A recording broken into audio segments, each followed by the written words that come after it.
Right. Okay. Are we ready? No, but here we go. Cool. 3, 2, 1. Hi, everybody. Welcome to another episode of Somehow You Didn't Die on Your Way to Work, a transit industry safety podcast. I'm Joe Zeta, And I'm Zach Librand. and we are here today to bring you yet another episode of this podcast that got 12 views on its last episode. So that was published on YouTube. We're in it for the love of the game. Mm-hmm. So, anyways, we start off, as always, with the news, and I've realized I forgot to put in any slide transitions. That's hilarious. So, Oops. So, anyways, we go into the Fuck news. it, we're doing it live. Yep. Into the news. We start off with our first topic, which I have helpfully titled "Fuck." We are going to make a super conglomerate. Yes. Super monopoly? Super monopoly, I suppose. Super duopoly, I think, is what it would get to at this stage. We've gone from regional duopolies to national duopolies because obviously, once the Norfolk Southern Union Pacific merger, which is what we're talking about, goes through, CSX and BNSF will likely merge. Although I would like to clarify, in case this isn't 100% clear, it's not a merger, it's a buyout. Union Pacific wants to pick this thing up like they did the Southern Pacific, the CNW, and everything else. Oh, yeah. They are not letting go of the armor yellow. It is not going to be the UPNS or the Union Norfolk or anything. It's just going to be Union Pacific. Which I also would like to sort of just say this for anybody who's listening to this in maybe 2030, 2040, and you've happened to stumble across this on the internet. No, do not praise Norfolk Southern like people did with the Southern Pacific and the Rio Grande and the CNW. This is not a railroad of honor. I'm not mad about this because my favorite railway is going away. I'm mad about this because I don't think that Union Pacific or Norfolk Southern are adequately capable of running a railway, let alone a nationwide one. Norfolk Southern just happens to have good enough PR that people like them. This is a railway that, when confronted with putting toilets in locomotives at slightly extra cost, issued numbered bags for guys to shit in. Okay? This is not a railroad of honor. This just happens to have the PR, the IP of the Pennsylvania Railroad and the New York Central, which is why you like it. Okay? Yep. And they were also so cheap that the bags weren't numbered to start with. They only got numbered because crews got so mad about having to poop in plastic bags that they began throwing them into the yard of a particular executive that lived along one of the lines. I thought they were just throwing it into everybody's yards. I didn't realize it was specific action. It was targeted. Oh my God.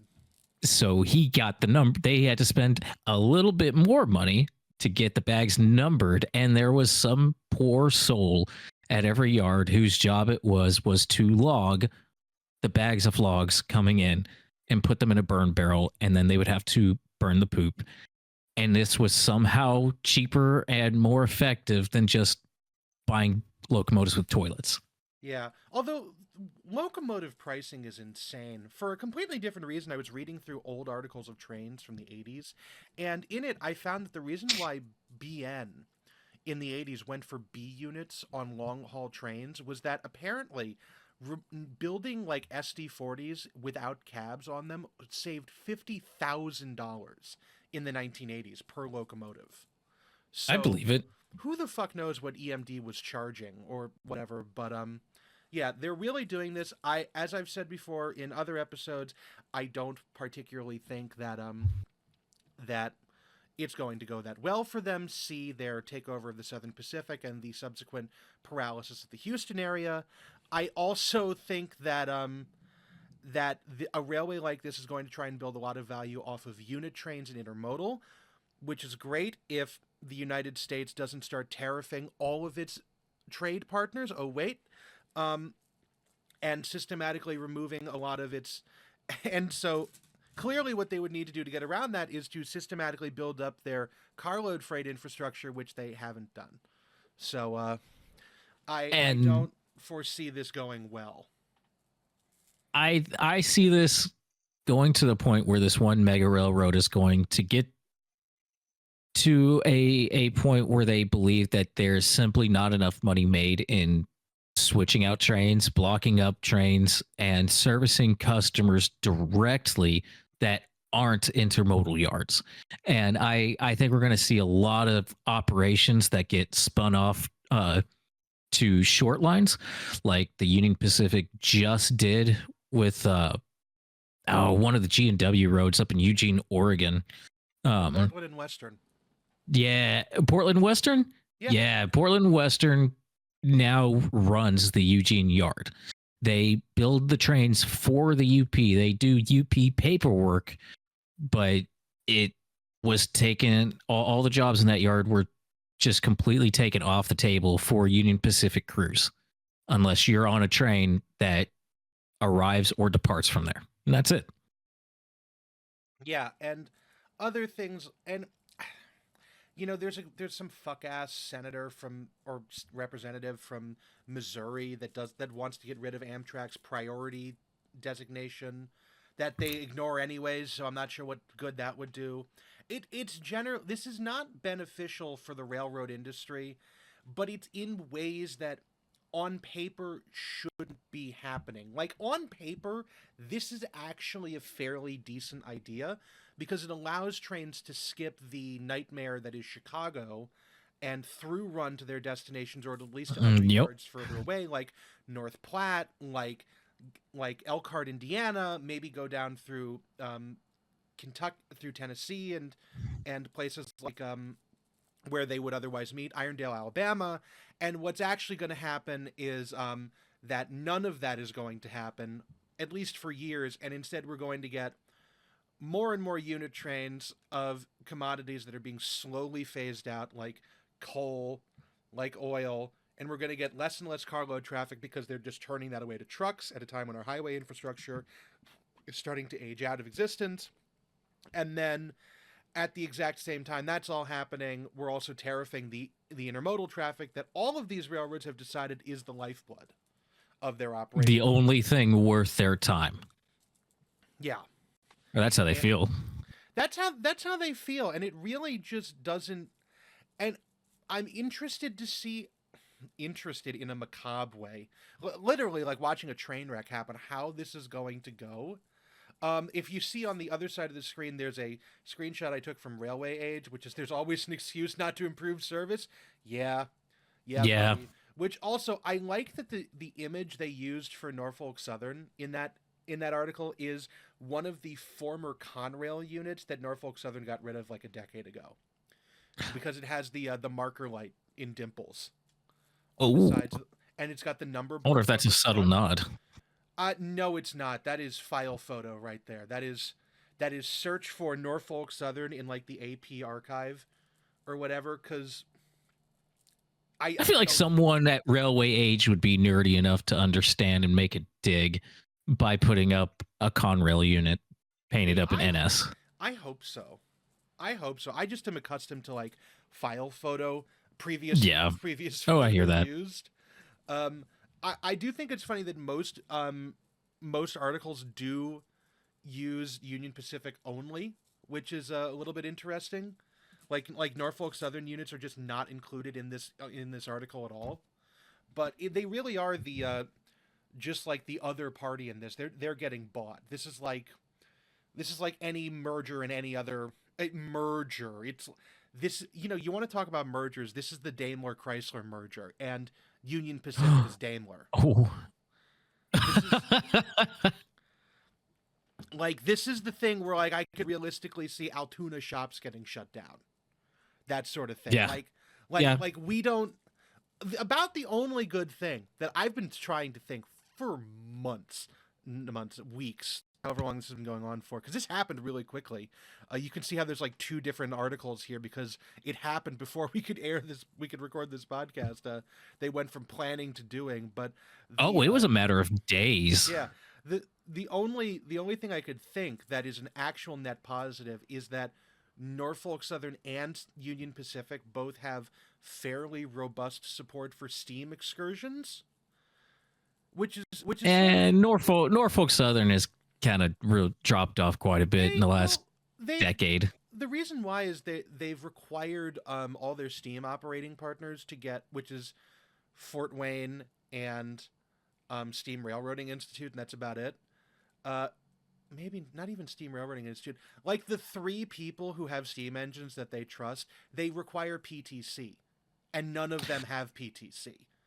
Yeah, that'll do it. Actually put the money into PTC for the 4014, and I think maybe the 844 if they ever decide to run that again. But nobody else is bothered, so that's sort of why. But Norfolk Southern will still run the nickel plate 765 out behind a locomotive, and so like it's not entirely out of the question. But this is opposed to like CSX, who like won't let a steam engine tread wheel on property. Like again, we're getting, if it's not on a flat car, it's not moving. Yeah, essentially, yeah, that's sort of the thing. Burlington Northern is kind of the wild card here, but in the 90s they did allow they did actually charter and repaint Southern Pacific 4449 for an employee special, and like ran it in officially BNSF colors.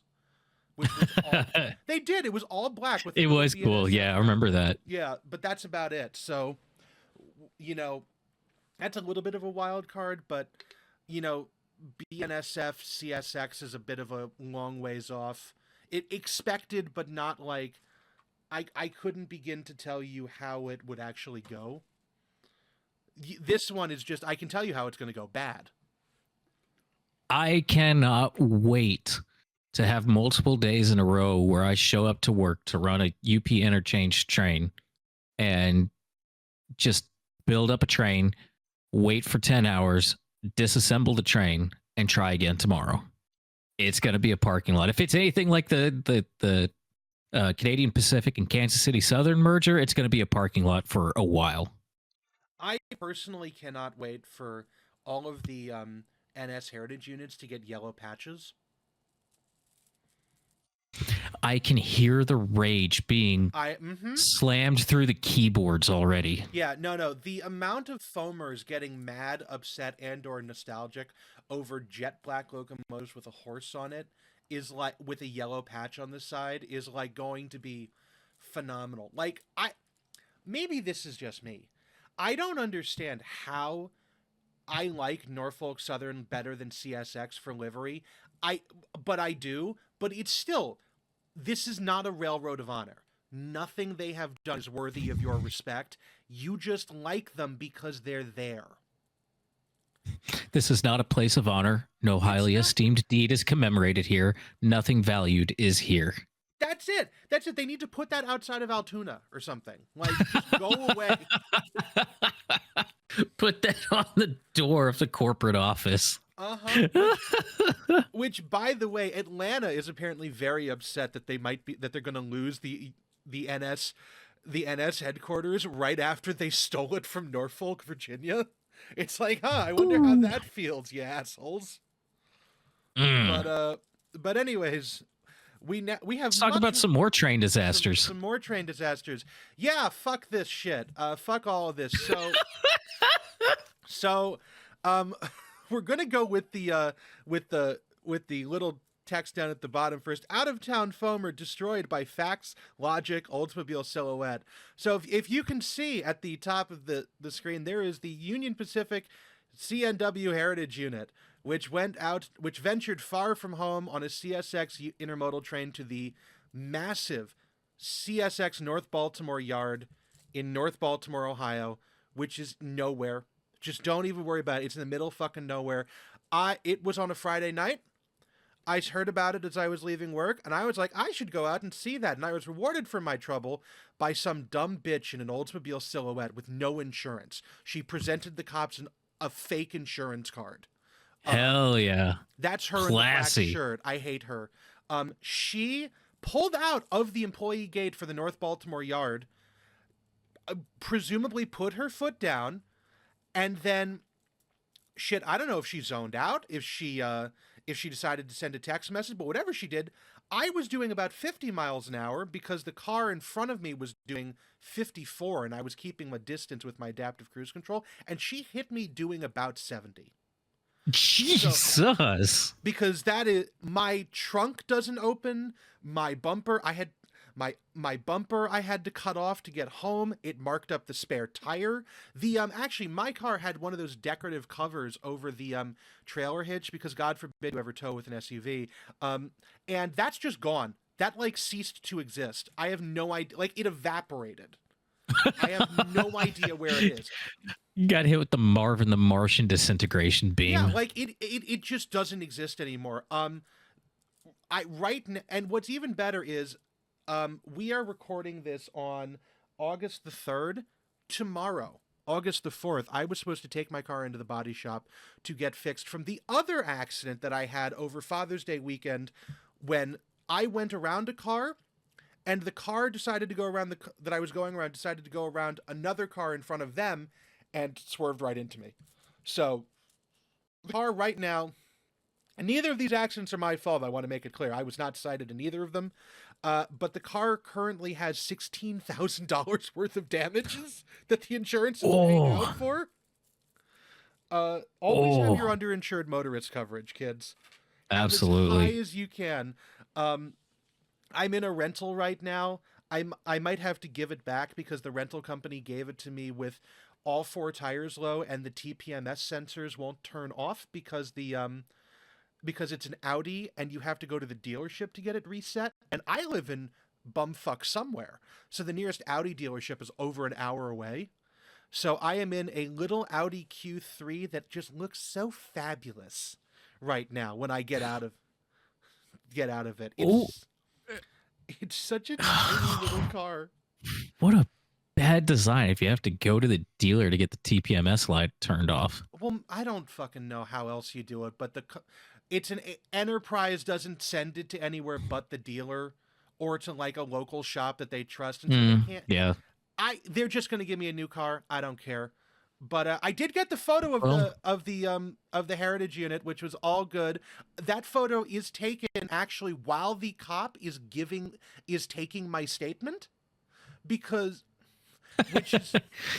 So anyway, I was driving down the road and excuse me, 1 second. Click, click, click. All right. Anyway, I was just driving down the road and legitimately what it was, because I cannot stress to you how I got so angry, I Stack Overflowed and became calm and congenial. And so when I was like, well, in the positives, I'm right next to the track, so I'll see it. But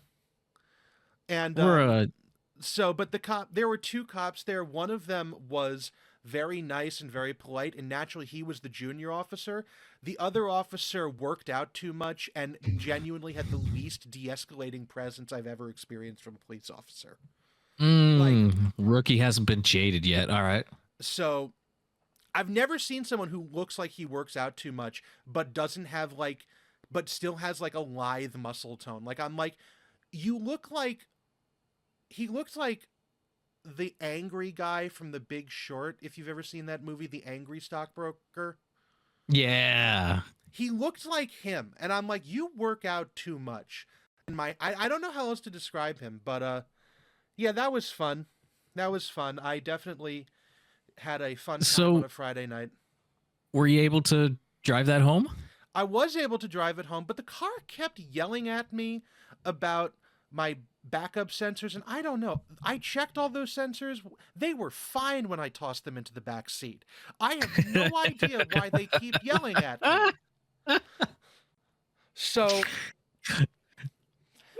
Jesus. But, like, to give you an idea of how hard the impact is, if you look at my car, right below the license plate, there's that, like, thing that looks like an HDMI port.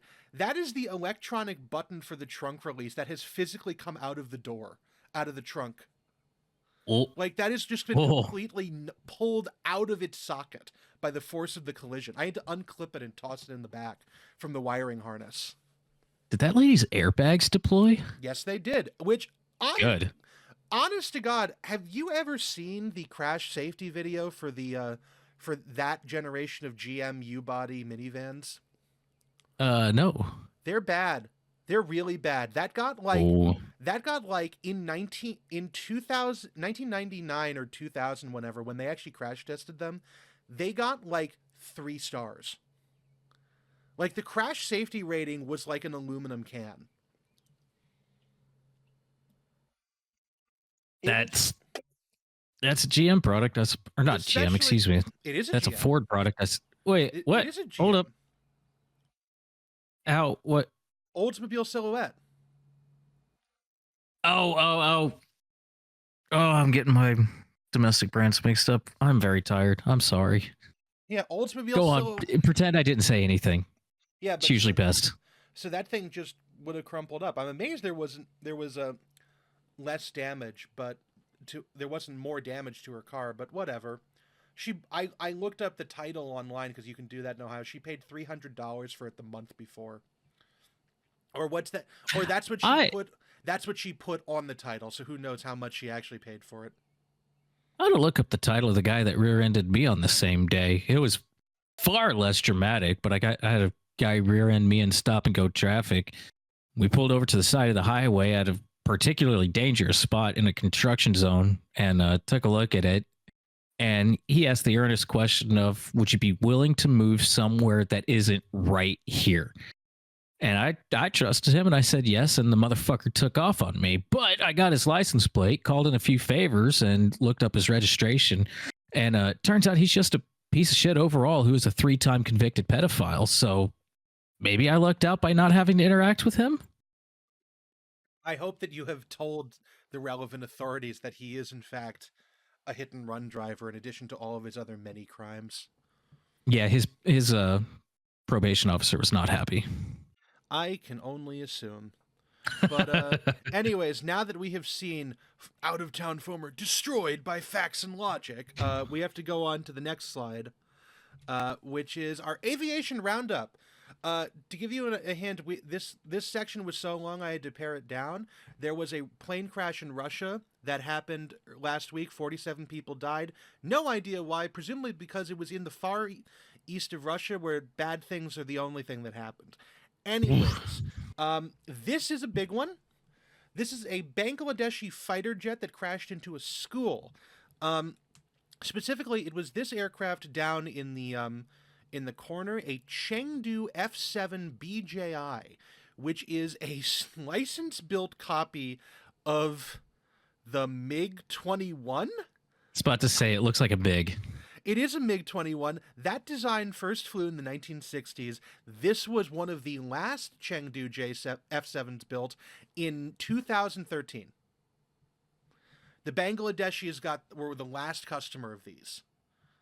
And so, well, Bangladesh shouldn't have bought their fighter jets off of Temu. They should not have. More things generally about this accident.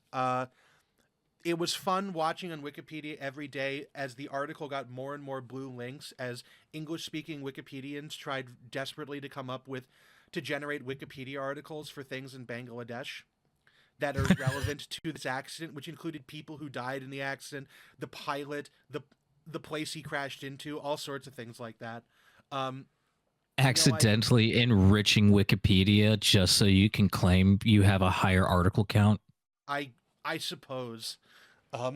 Anyways, the pilot did die. Last I heard, the death count was 30 plus. However, on the day of and the day after, someone purporting themselves to be like a medical student or doctor in Bangladesh at the hospital where most of these victims were sent was claiming that hundreds were dead. No independent verification on that because Bangladesh, in addition to being basically a third world country, has a very repressive media state, so the official number may be suppressed indefinitely. No idea on the actual casualty count. Probably find out in 30 years or so when there's a regime change and they're exposing all the lies and cover-ups of the last regime. Essentially. So we're not certain. Assume that this number is the propaganda number and make your own determinations from there. We're not certain why the plane crashed at this point other than some sort of undefined mechanical fault. Considering that the investigatory bodies to this would be Bangladesh and China, we will likely never know the true answer. So... Nope. That's just so we're just going to go on from that. Uh, Now we get a one in English that I can therefore speak a little bit more to. Interestingly, both this and the next one I first learned about through Reddit, so it's still relevant. Uh, a 1959 Hawker Hunter that had been originally issued to the Swiss Air Force and now is a part of an aggressor training company's squadron of fighter jets. Was very displeased that it never had an air-to-air kill, and so it decided to do that with the Southwest Airlines 737, in the process accidentally reenacting Hughes Air West 706. Uh, that unfortunately TCAS intervened, and the Southwest flight was able to descend and get out of the way of this accident. That Southwest flight being Southwest Flight 1496 from Burbank to Las Vegas. Uh, the jet, I haven't heard much else from this yet, but basically this was a near miss. Nothing, you know, there will probably be an investigation, but there's nothing else yet. Who knows why this happened? Yeah, it's we're probably not going to hear a lot about it until an actual report comes out, just because the only result as of right now is minor injuries. Yeah. So, fortunately, everybody else on the airplane was still buckled in because it was still in its climb out of Burbank Airport. This happened basically near Santa Clarita, California, so nothing yet. Could have been a midair collision, which, by the way, I'm just going to take the time right now to also mention that we've heard updates from the Reagan National Airport collision back in January that we covered in episode 1 of this podcast. The NTSB is having their hearings for it now. Something that came out just yesterday is apparently that the helicopter had an altimeter that was alternatively described as broken or badly out of calibration. I mean, both could be true. Both could be true. Further investigation revealed that at least 4 other helicopters in the same squadron had the exact same problem. So that's looking bad for the military. And then another interesting thing that I don't really have anything further to go with is during the hearings last week, Jennifer Homendy, head of the NTSB, had to separate some people because during testimony from an FAA representative, he was abruptly elbowed in the side by someone else from the FAA, presumably his supervisor, and he just stopped talking. So they had super suspicious. One would assume that the conversation was about why are you letting helicopters go directly underneath the approach path at DCA? But again, this will all be found out in due time. You know, all of this is coming out of obviously there was an article on CNN, but a lot of this information, including this FlightAware screenshot, did come from the good people of Reddit, as did the Twitter screenshot. So similarly, that also happened with this next one that we're going to go to, which is I got all of this from the Delta Airlines subreddit, which had the scoop on this a full day before any of the news did. I had missed that you included the video in there. I'm so happy. Yeah, this one is not the official TikTok video. This is a repost of a TikTok video just because this is the only way I could get it to embed in the in the thing. But very, very brief thing. A new Bud Holland has reared his head. On what day was this? This was the did I not include 21st of July? 18th of July. It was the opening day of the North Dakota that's right. It was the opening day of the North Dakota State Fair in Minot. Because North Dakota's state economy is 50% Fargo tourism and 50% the United States Department of Defense, there was presumably a 21 wood chipper salute followed by a flyover of a B-52 and to open the fair. The B-52 America. The B-52 was performing its flyby, possibly with the with the that with the transponder off, because it did not show up it did not show up on did oh my god, I laughed so hard I forgot my place. It didn't show up on Flight Radar 24 after a certain point. It didn't show up in the TCAS on the other jet. And meanwhile, a Delta Airlines flight, actually no, a Delta Connection flight from, I actually don't know where it was coming from, but it was landing at Minot. I think it was coming from like Chicago. It was a Delta Connection operated by SkyWest. It was a fairly short hop. I remember that.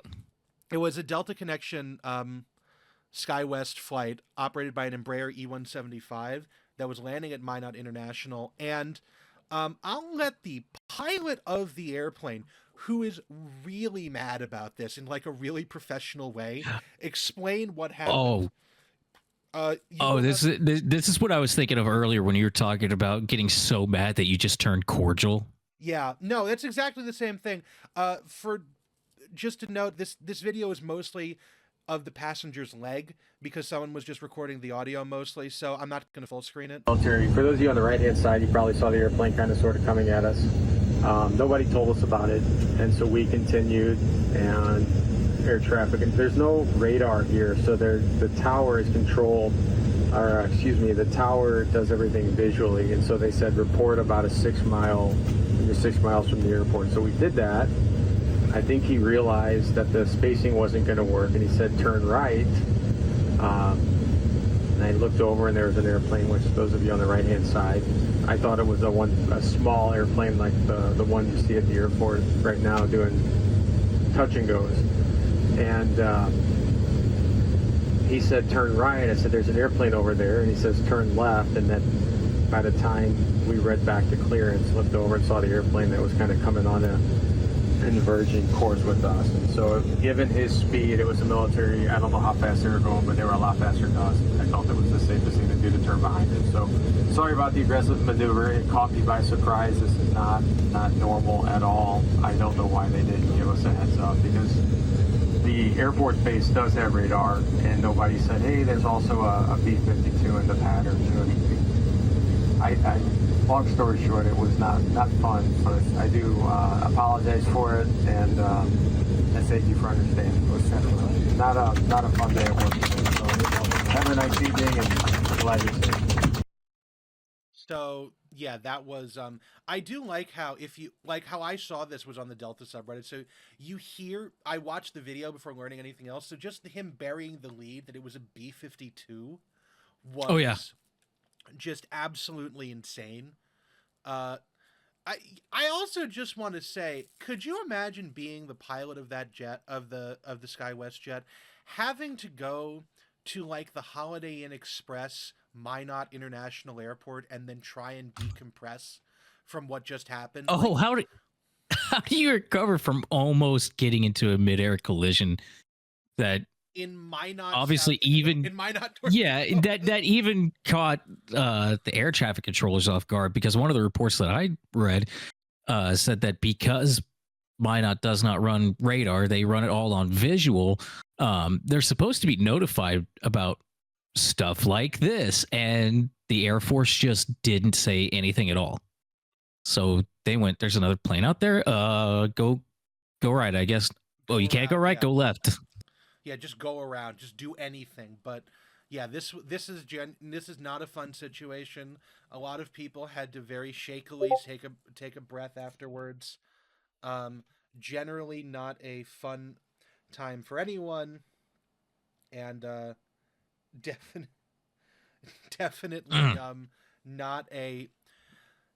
not a fun experience. Definitely not a good time for anybody. But anyways, we're going to keep on going now to the next thing. For those of you on the right-hand side, you probably saw the airplane. Again, how do I jump beyond that? There we go.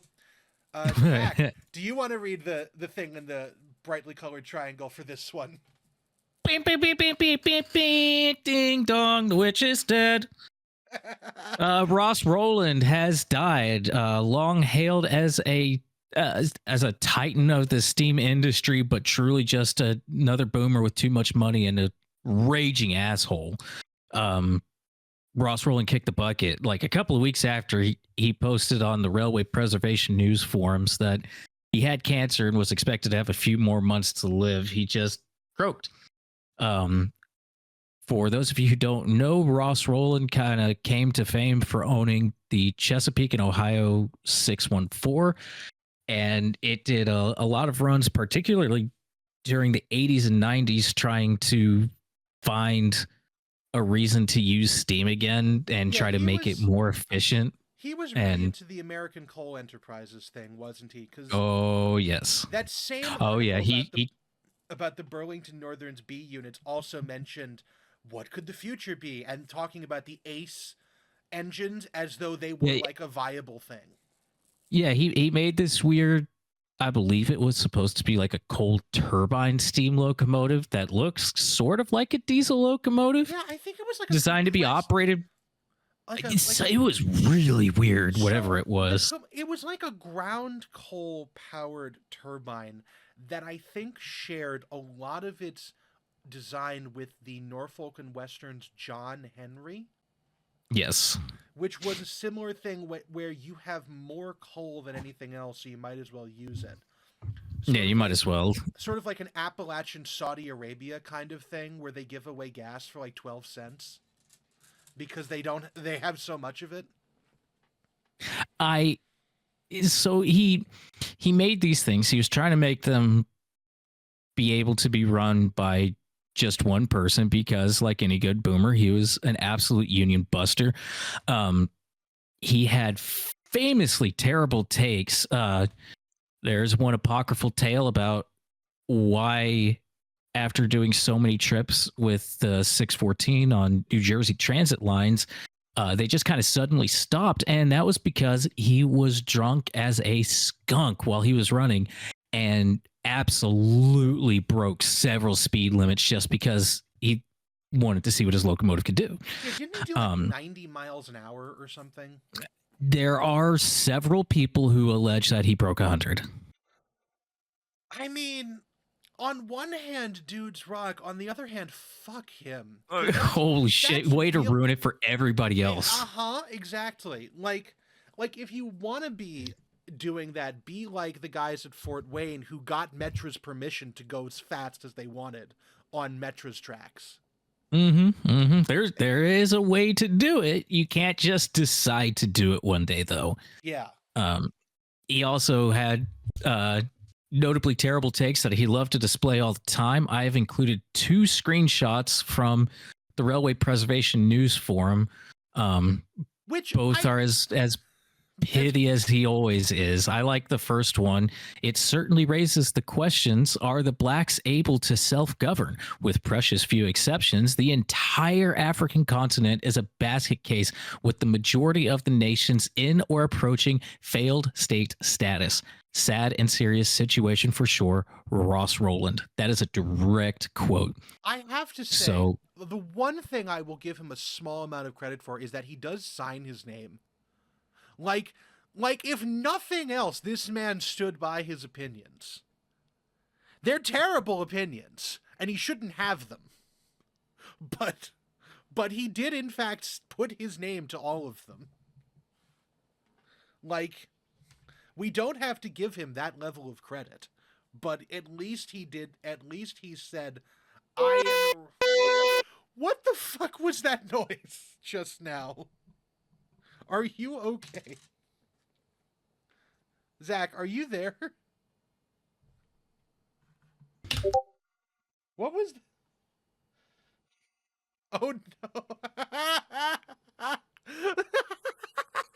I just got a message from Zach that said Rut-row. What were you trying to play a soundbite of Womp Womp and it just went horribly wrong? No, my microphone decided to disconnect and reconnect rapidly several times. Just right there. My bad. That's because I just heard what sounded like a trumpet for like half a second. I wonder if you caught me going, uh-oh, can you hear me? No, it did not sound like a human at all. I thought that you were like trying to play like a womp womp sound effect or something. No, I wish I was cool enough to be that prepared for this. But no, Now we got the technical issues out of the way. Can we take a look at that second post? Oh, yes. What were you saying? I was just saying, small credit to Ross Rowland for putting his name to his own opinions. Every single one. There's no doubt who made these posts. The other one, this one is with the upfront admission that I am old-fashioned and in today's world undoubtedly out of date. To me, steam railroading is a male domain suited best for men. The YouTube link above shows the female engineer working in short sleeves and gloveless. 2 nose shows at IMHO. I can't even read the rest of this. I'm not. We have a number of female members in our volunteer organization who make a great contribution overall, but not in engine service. In today's all diesel or electric world, females are fine, and I'm sure make as many good runners as men. I certainly agree that watching our language and deportment when women and children are present is just good manners. So this is thanks, Ross Rowland.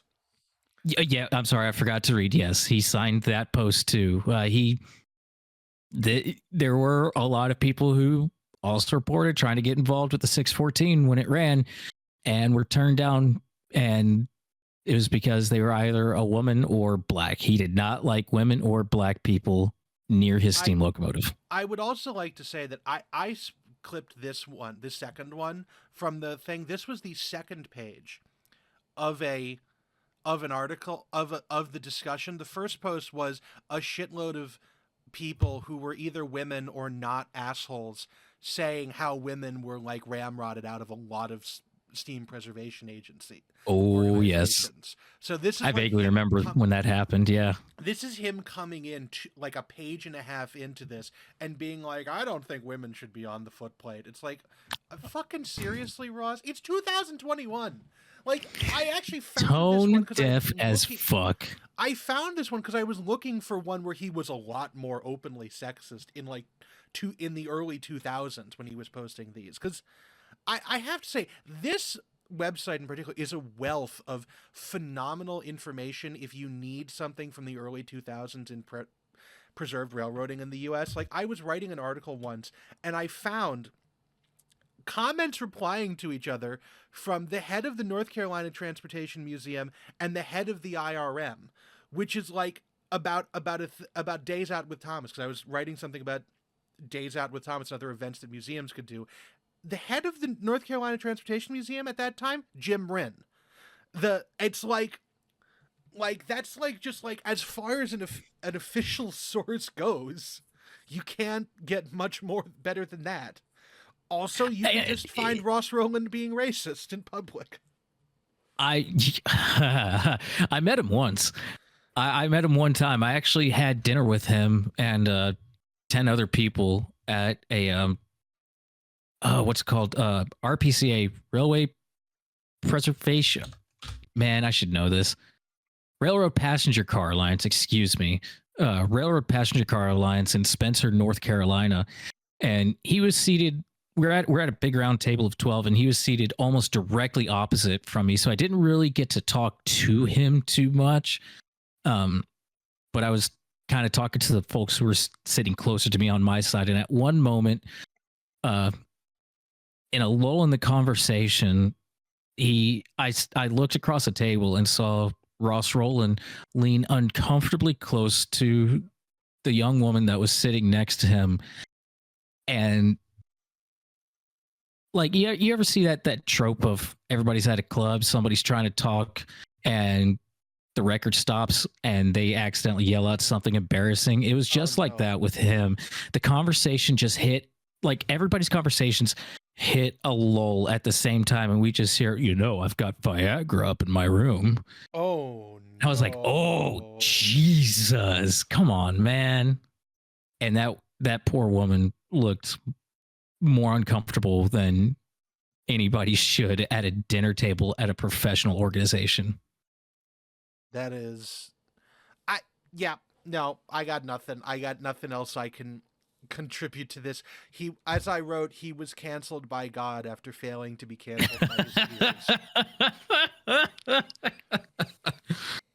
Oh, well, I wish we could say we'll miss him, but I sure won't. People on You know what? No, Facebook I actually will miss him because every time he posted on RYPN, I was like, oh, what did this motherfucker say this time? I have to see it.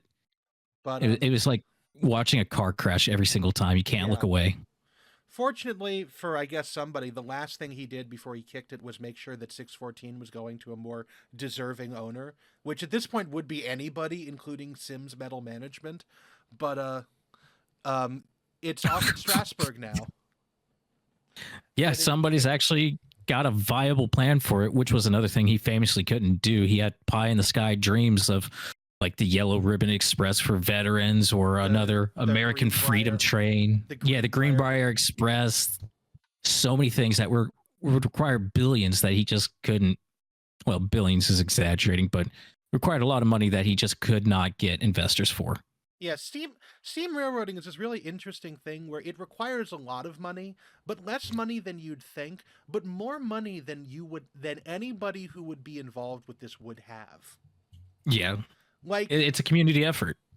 Yeah, like if you like a sizable lottery win could probably get the T1 project in operation by like next year.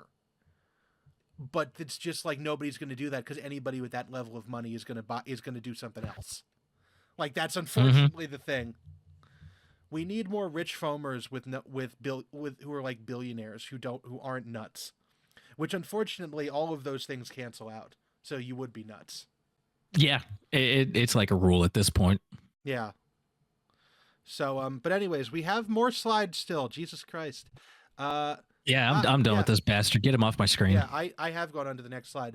So there was some spiciness in Dallas recently. I'm just gonna just to hit the video.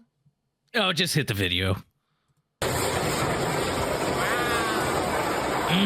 Look at the pretty colors. In 360p only. I love that. Back away! Back away! Everybody, look at the pretty arc flash.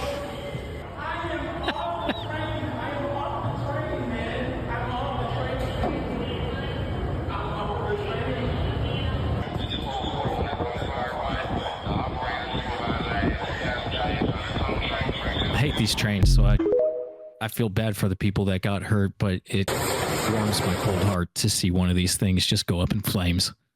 Yeah, this is a remarkable series. This is a remarkable just event in general because I'm sure that you can speak to this more often. The overhead catenary isn't supposed to do that. It's not supposed to do that. I would like to make that clear. The wire fell down and a quick thinking operator saw that the wire had fell down too late to prevent contact with the sagging wire, but early enough that he didn't make it worse by speeding into this tunnel because like right where the train is, the speed limit goes up to 65. And he stopped this train with the wire resting on the roof. There's fantastic footage from inside the train of just sparks raining down inside.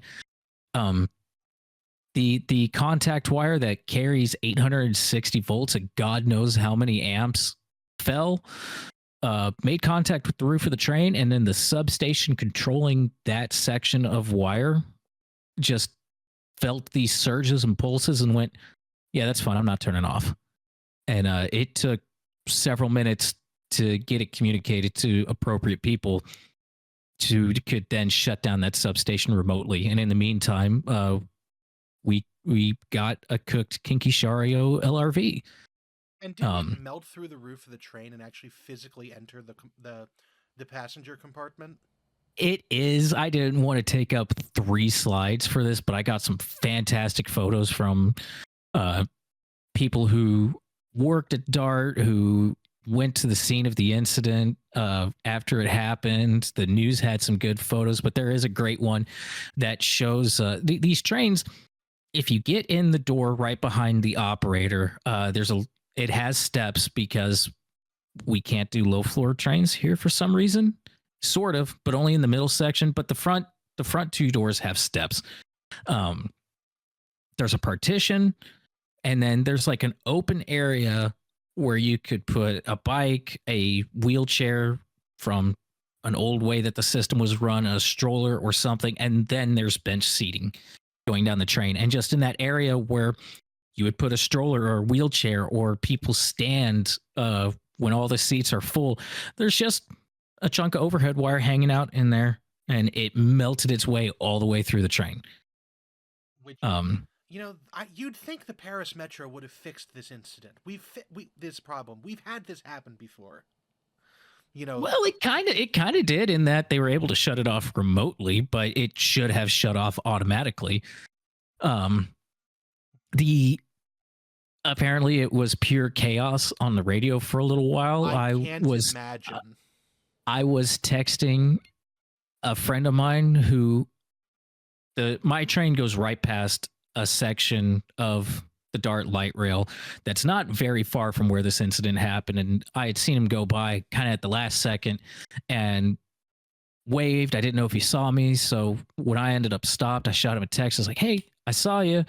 I don't know if you saw me because I saw it really late." And then a few minutes later, I started reading about this fire, and I was like, "Oh my God, I hope that wasn't my buddy."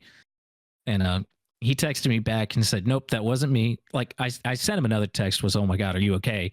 He replied and said, "No, it wasn't me. It sounded awful, though." Apparently the operator was so scared. He kept his cool with the passengers, it seems like. There is a video of him giving very clear and firm commands on how to get out of the train and where not to go and what not to touch. But on the radio, he was scared enough that my friend said he actually turned his radio off for a little while because he thought he was listening to somebody die in real time.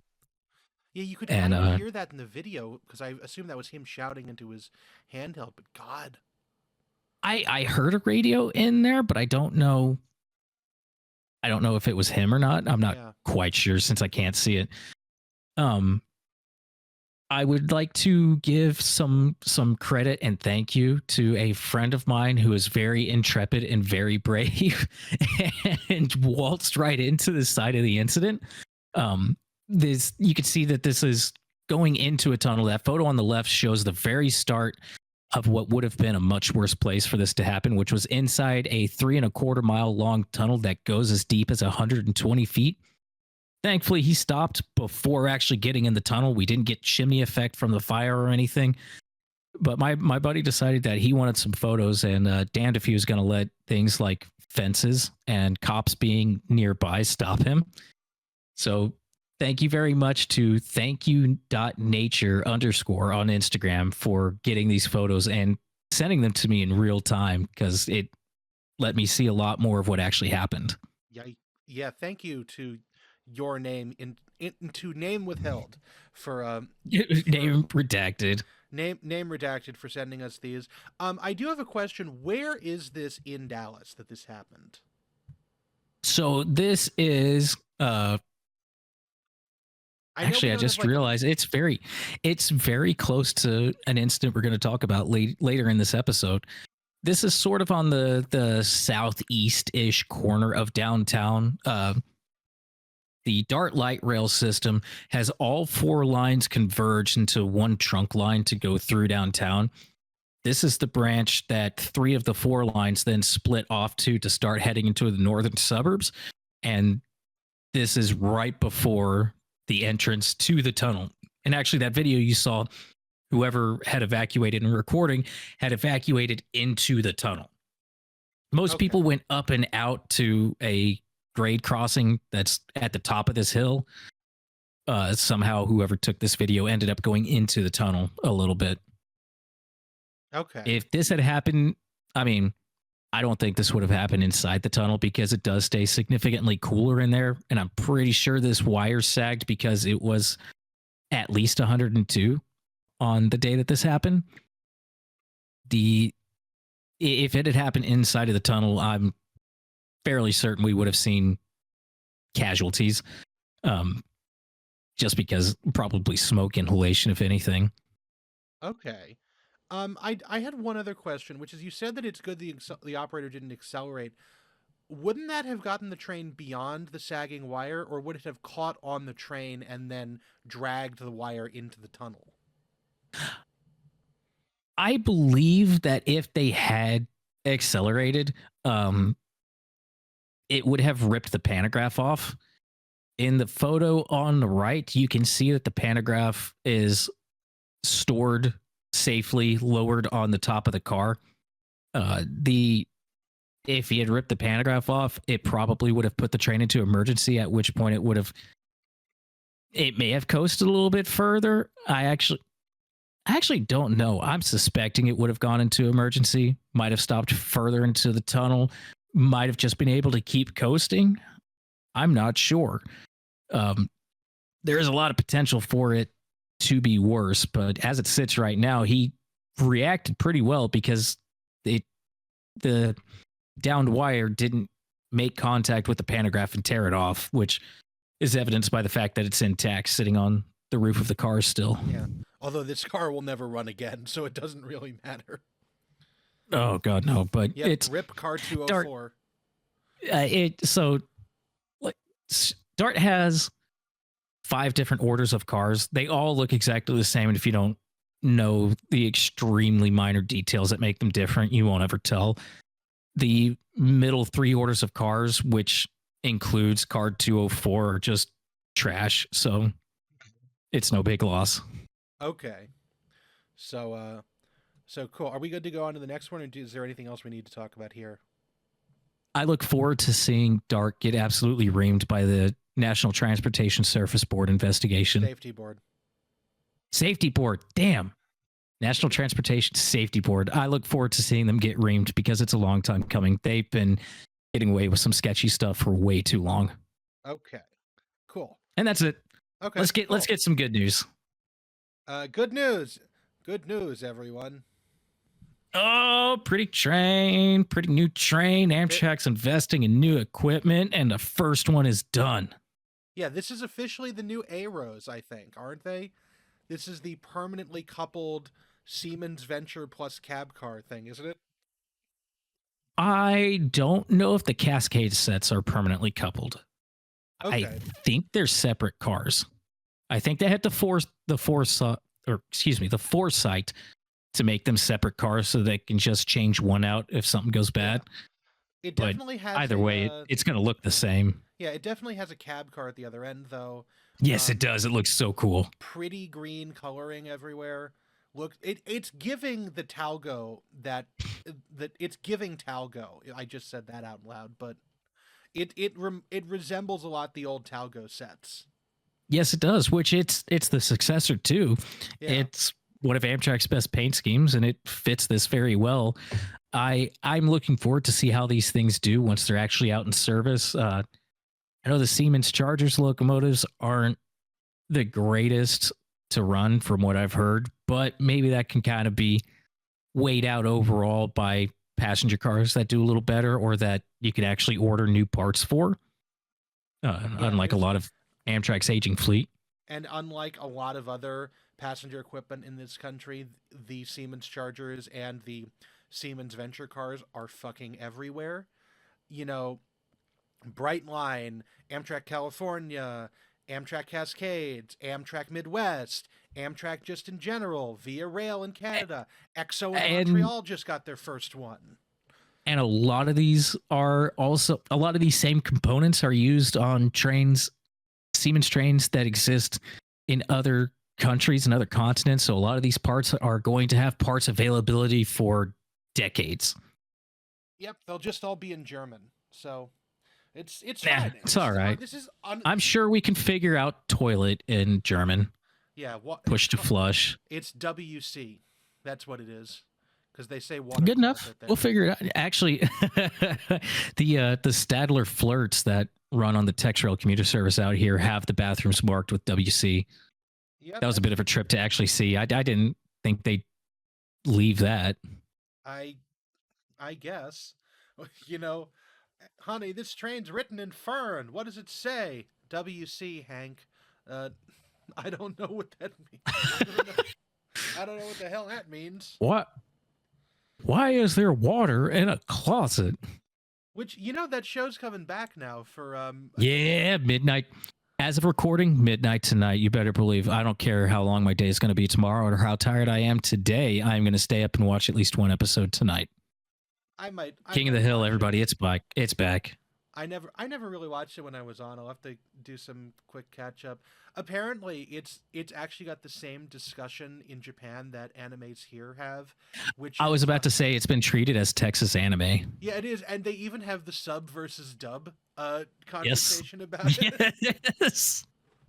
It is. So I'm not big into anime culture, but I like to connect with a lot of different people, including I have several friends who are into anime. So my one thing I can do to relate to them in a conversation is, so what's your opinion on King of the Hill being Texas anime, true or false? And that'll get them talking for an hour. Which I will say I'm usually on the sub versus dub, which because I never really watched enough anime to get that opinion, but I do watch every once in a while Norwegian cop dramas when they get onto or like Scandinavian cop dramas on HBO and stuff like that. And one episode we turned it on, and for some reason just that one episode was dubbed and as like the default. And Ooh. and oh my god, after you spent a season and a half watching it subtitled, oh fuck, no, never. That's one of the weirdest things to dub. That I also, how the hell did you even find that? Okay, the show is called Be Foreigners. It's really good. It is a science fiction time travel cop show where Oh, it's fiction. I thought you were watching like Scandinavian cops. No. This is it's a science fiction time travel cop show where the whole premise is that people are getting brought forward in time from like either the 1800s, prehistory, or the Viking era. And so now they have to like interact with modern society in you know, the show is set in Sweden. So in Sweden, and so it's following like a murder investigation of someone. By one cop is like a depressed drug addict because his life got ruined when the people from the past started showing up, and the other one is the first trans-temporal police officer because she was like a Viking shield maiden. It's a great. All right. It's a great I'm show. I'm judging you way less for watching that than I was when I thought you were watching Scandinavian cops. No, I mean, how interesting can it be? We put Heinrich in jail, and then he was rehabilitated, and now he's out. So He was in there for 6 months and realized the error of his ways. Yeah, but no, Be Foreigners is really good. Fucking Zaslav got it taken off of HBO Max or Go or whatever it was at the time. I think you can find it on Amazon. I think season 3 is never going to happen, but it's a good show. Has one of my favorite things that I've ever seen a TV show do, which is in like the second to last episode of season 2. They had basically there was like a rift in time, and one of the characters touched it, and she woke up in an alternate dimension. And to show this, the show had opened every episode with the Bobby Blue Bland song "Ain't No Love in the Heart of the City," and just for that one they had like a really menacing choir chorus version of the song. Oh, it was really good. I highly recommend watching the show if you can find it. But yeah, now we've talked before we move on. What else do we have? Before we move on from this slide, I have been cursed with a bit of knowledge about these Amtrak Aero sets that I need to share with everybody else. Ooh. The seemingly consensus on particularly this post is, you can see in that block of 4 photos that Amtrak Cascades posted on X, Twitter, whatever the hell it is, the Nazi site. Yes. That bottom right corner is the cafe car, and the way it's colored and the fact that it has green lights up on the ceiling, this looks like a dispensary, and now you can't unsee it either. Yeah, people were talking about that in the WTYP server. That's really funny. It looks like it's going to sell you shrooms, which it's in Washington State. They could. I saw this. I saw that same comment on the WTYP server, and then like 3 days later, I saw it from a couple of different accounts on Reddit. So the mind virus is spreading. We need to go ride the dispensary train. Yeah, all aboard the Weed Express, which is just what like conservatives think that Washington and Oregon are, anyways. If that were true, I'd be up there in a heartbeat. I'll give up all my seniority and start over. I mean, the Portland and Western runs right past the Amtrak station in Albany. So, yeah, but they still can't smoke weed. Oh yeah, that's sad. No devil's lettuce for the train crews. We should do an episode on why you can't show up to work having ingested the marijuana. Oh, we're gonna get into a conspiracy theory episode then, because I've heard about so many things related to that one incident that started the drug testing. Unaware that there were conspiracy theories. Maybe should. Buddy. Okay, yeah, that might be the next one. Hey, you're listening to Development in Progress. Yes. Here's a little peek behind the curtain. Yes. So I'm good. On to the next slide. Today's theme is the workplace fatigue. I'm only just now struck by how the emoji looks versus the content, which is people dying. Well, it's because they're doing what the emoji does. Yeah, I gotta say, I love this fucking template from Google Slides. This is a good one. This is a really good one. Right? So we have some chapters today. What is fatigue? Then we have the death of Zulita Walker. Then we have the 2013 Spuyten-Duyvil derailment. Then we have Air Canada Flight 759. So you're getting 3 accidents for the price of 1. Because we're going... And we'll keep it pretty concise. Yeah, we're going to keep it more concise than we would have for all of these. But also, all of these are fairly single cause disasters as opposed to like some of the other ones where we've got to go through like, why is this bus have Ward written on the side, or what is the trim levels on a Toyota pickup truck? So we can do this. So on to the next slide. What is fatigue? And Dak can answer that. Fatigue is what one of these co-hosts is suffering from right now. It is physical or mental weariness resulting from effort or activity. You can get it from physical, mental, and environmental factors. It's not just caused by a lack of sleep. If your brain doesn't make the right chemicals and you have chronic depression, you are also probably suffering from chronic fatigue. If you are, I want to highly encourage everybody to take care of yourself. As one of my favorite podcast hosts say, mental health is not your fault, but it is your responsibility. Do yourself and the people around you a favor. Get yourself some treatment, because once you actually sleep the way that you should, you will probably cry like a baby when you realize what you've been missing out on for so long. In the U.S. alone, we've got about 3.3 million U.S. adults suffering from chronic fatigue from various causes. There is no one single cause that it can be nailed down to, as we just covered, but it's way more widespread. And if you're one of the guys who I hear about, oh yeah, I came in and worked a 12-hour shift on 4 hours of sleep, I don't think you're cool. I just think you're an idiot for bragging about that. Take care of yourself, and maybe we can try to avoid some of these incidents that came up, or maybe you can help avoid being part of a statistic like this one that says that a study conducted in Georgia in 2004 to 2005 found that adults with chronic fatigue spend $452 million annually in treating it. And that is not just treating the cause, but treating the symptoms, because the study pointed out that a lot of people don't treat the direct root cause of the chronic fatigue. They try to treat some of the symptoms, headache, aches and pains, general weariness, a lack of attention.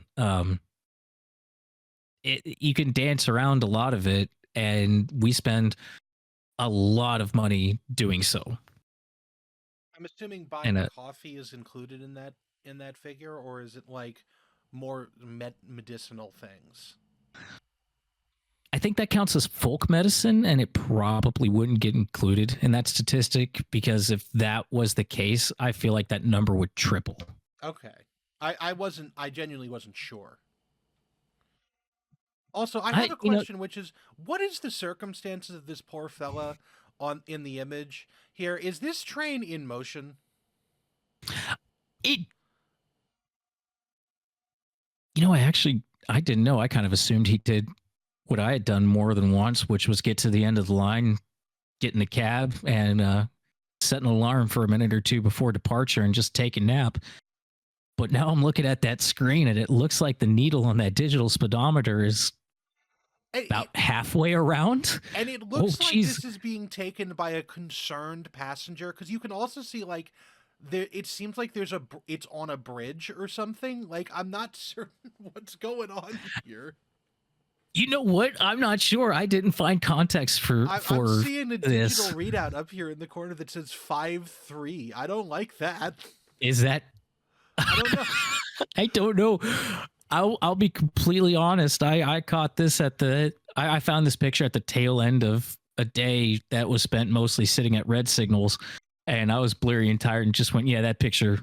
I know exactly what that picture means. I'll just use that. And I failed to look into the context of it. I hope that guy's okay. I hope those people on that train are okay. That guy is most assuredly no longer employed with whatever. Well, I don't know. It depends on how good his union is. You know, if they could, if they could just have like a deferred punishment and on the condition of taking care of yourself a little better, seeking some treatment, maybe he still has a job. Hopefully, he's learned a lesson from this.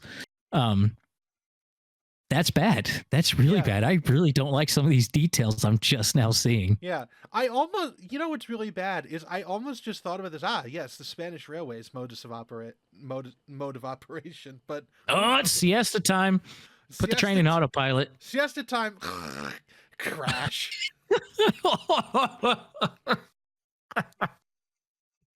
The N in Renfe stands for nap.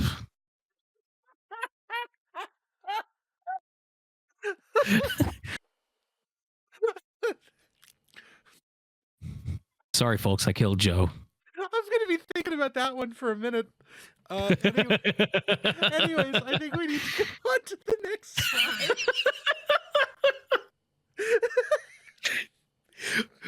I'm proud of that one. Yeah, the N in Renfe. All right, fatigue is a real son of a bitch. Fatigue is a contributing factor to about 20% of the road crashes in actually both America and Australia. I found comparable studies that came out to really close numbers.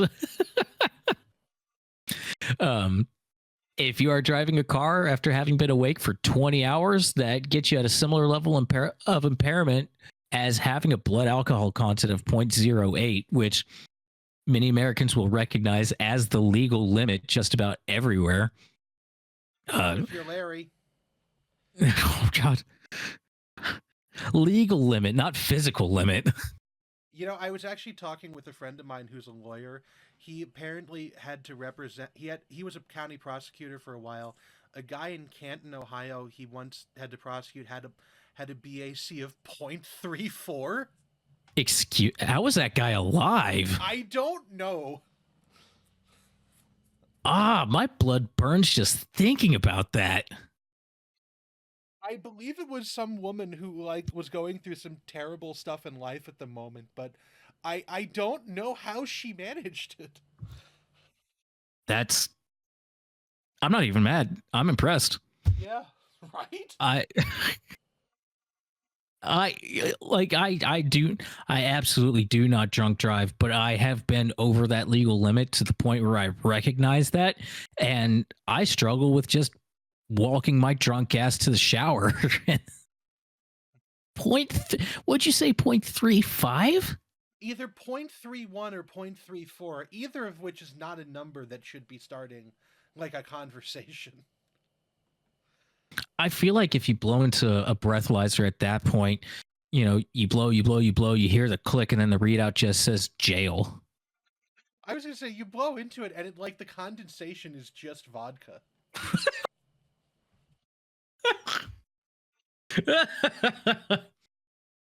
Oh my God!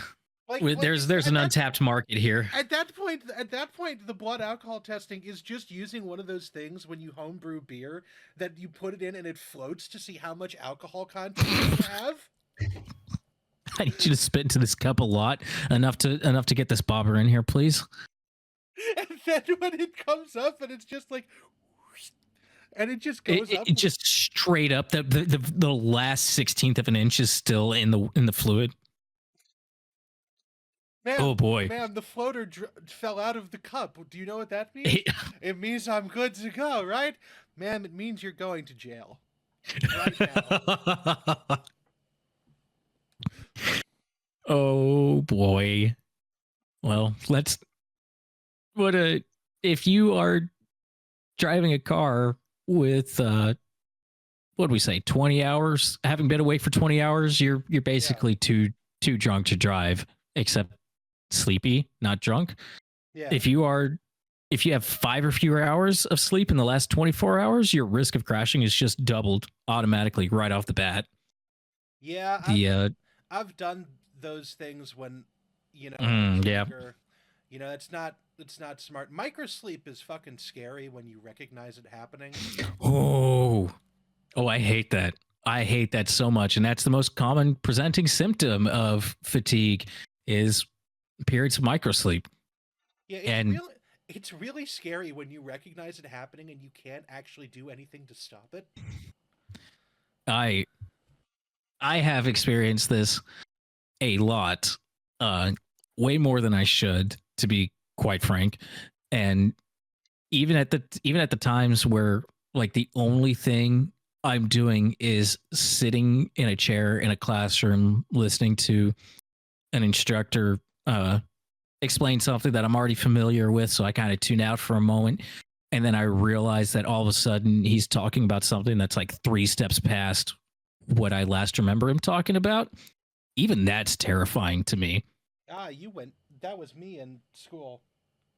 Yeah. I mean, that's me at my annual recertification. Every single year, I end up microsleeping through chunks of it. But that's probably because I have ADHD like a son of a bitch. So sitting in a classroom is a nightmare for me. I'm fairly certain I don't have ADHD. Would make sense, so I don't. I don't think I do. I don't know. I'm not going to armchair diagnose you. Yeah, he said fidgeting with an object nonstop for like 20 minutes. Oh, do you have an impromptu fidget spinner? Uh-huh. Shut the fuck up. It's an impromptu fidget spinner on every episode, because I tell you what, I was going through like episode 2 and I was like, what is that noise? And it was me playing with the cord for my headphones. That proceeded to go on through most of the episode. I am polite enough to mute it when it happens, but my fidget spinner is a vape. Oh. No, I don't. I just make sure I have enough noise canceling stuff turned on that you can't hear it. Which is why I was Which is why I was really mad about episode 1, and because I was like, oh shit, I can hear this. Fuck. Oh, we're gonna have to treat this in future episodes. Yeah. Well, as I was saying, I have experienced microsleep, and one time it got really bad. My parents had bought a brand new Honda Fit. I want to say it was a 2009, because the wreck happened in April 2009. So yeah, I'm pretty sure they bought a 2009 Honda Fit, let me drive it into work one day, where I worked a full 8 hours at a railroad museum, and then I went and worked another 6 hours as a conductor on a streetcar, and then tried to drive an hour home and got to a curve in the highway. I started to turn with the curve and the road straightened out, and Zach didn't. So I walked away from that just fine, like very, very minor injuries. I think the worst was an airbag burn, but that poor Honda Fit was trashed. And I was really wanting to show you guys this because my parents actually took photos of it in the junkyard. But we have. All right, I feel really bad because my dad has been mentioned in a couple of episodes now, and every time he texts me, he's like, "Hey, thanks for mentioning me. I really appreciate that." Not this time, Dad. We have very poor file organization skills long term. So the photos of that Fit are on a hard drive that's somewhere with probably about 30 other hard drives. And I did not think to ask about these photos and where they were until about 2 days before recording. So my poor dad has probably gotten through 4 or 5 hard drives Oh, trying to find this and didn't find it in time. sorry, So Mr. Lybrand. Usually I we have appreciate that. more notice. I appreciate the effort, but we're not too great at this. So no picture. You're just gonna have to imagine. I'll help you imagine it even more. It was a silver Honda Fit, and the engine bay was pretty much gone. Yep. No, I could. I know what that sort of thing looks like. One time when I was a kid, my mom had just bought an '03 Trailblazer. I loved that car. We had that car for almost 15 years. I think a couple of years after we got it, we got rear-ended by someone in a Geo Metro. That's an almost insulting car to get hit by. Oh, there was the Geo Metro. I think the engine was either through the firewall or against the firewall by the end of it. We continued driving on. There actually there was not even cosmetic damage. Oh, that's kind of sad for the Metro. Yeah, that car is like every time someone's like, "We should make more small cars," I think about that Geo Metro, and I'm like, should we though? Well, it is also a testament to modern crash safety standards because I hit a highway barrier that wasn't like the solid concrete Jersey barrier we see so often, but it was No, I know what. three tension wires held up by posts every Yeah. 10 feet or so. And I took out 17 or 18 of those posts, and the engine was right against the firewall. The airbags went off, but I walked away from that. I know what you're dealing with, Zach, but I'm talking about the people who like post a picture of the original Mini next to the new Mini. And they're like, we should make more small cars. And I'm like, do you motherfuckers want to live through your next accident? Yeah, those in the smart cars. I don't know how the smart cars ever pass. The smart car, they sunk a shitload of money into building it so that the frame of the car actually can support the weight of like a Ford Excursion. That's wild. That was an ad they did in the in like the early 2000s, but basically the frame on that car is so strong that it could stand that. But a TV show in Britain, I want to say it was like Fifth Gear, simulated some accidents, and there's just so little frame to the car that at like a 50 or 60 mile an hour impact, it's just there's no room to compress and mitigate the impact, so you get way more fucked up. But in fairness to the smart car, it's not supposed to be used outside of the city. Like people do, you're just not really supposed to. It's basically an enclosed moped. Yeah, like it really is. Like it's a car for a purpose, and then people try to exceed it. The Geo Metro is just unsafe anywhere. But but like also here's a fun fact, which is the smart car was made at a Mercedes factory in France that is now used to make that new Ineos Grenadier SUV. So we went from a small car to an enormous car coming out of that game. Wow. Have you seen those Ineoses around at all? No, I haven't. Oh, I know what you're talking about, but I haven't seen them. Yeah, no, they're selling them in bourgeois places. I'm surprised you haven't seen them in Dallas, but I don't go to North Dallas. That's where all the money is. They're $70,000 to $80,000 for less features than like your Fit, probably. Huh. because Wild. people want a rough and ready off-road SUV, and it's like, okay, guys, Uh, you're gonna never use it. Go back to the picture of my car. It's a platinum trim Expedition. The trailer hitch is covered to hide the shame. the decorative trailer hitch. It has 22-inch rims. Yeah, what are you gonna do with that? That's a mall crawler. I have to put snow tires on it. Do you know they make 22-inch snow tires now? I live in a land where snow is like the white blight, and we avoid it at all costs. So I haven't looked at snow tires in about 15 years. I'll take it back. It's only been 10. Okay. Do we have anything else in this slide, or are we going to keep going? I'm just about recovered for the N in Renfee stands for nap. So... well, let's go on. Let's talk about our first incident, and this is one that this is a personal tragedy. This one pisses me off on so many different levels. The woman you see in the picture on the left is Zelita Walker.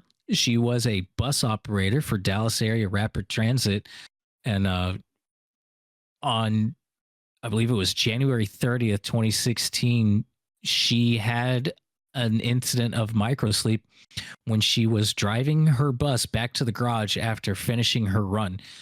Her bus hit the support beam of an overpass, and it killed her pretty much instantly. Zelita Walker was, and this is where it gets a little personal for me, Zelita Walker was an absolute sweetheart.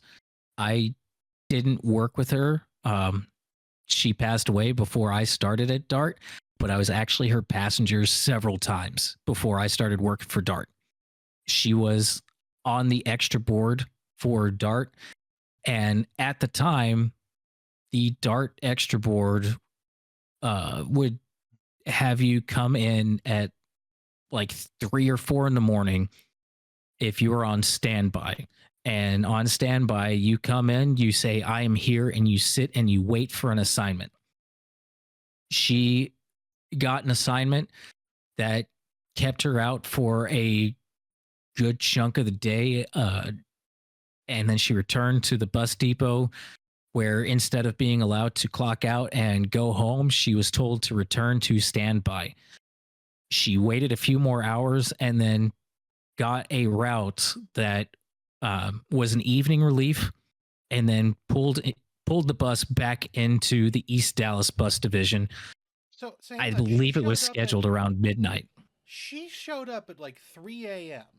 Mm-hmm. I don't know the exact time, but it would be between 3 and 5 a.m. She showed up between 3 and 5 a.m. and this accident happened at 11:30. Is that not like a violation of like time of duty standards?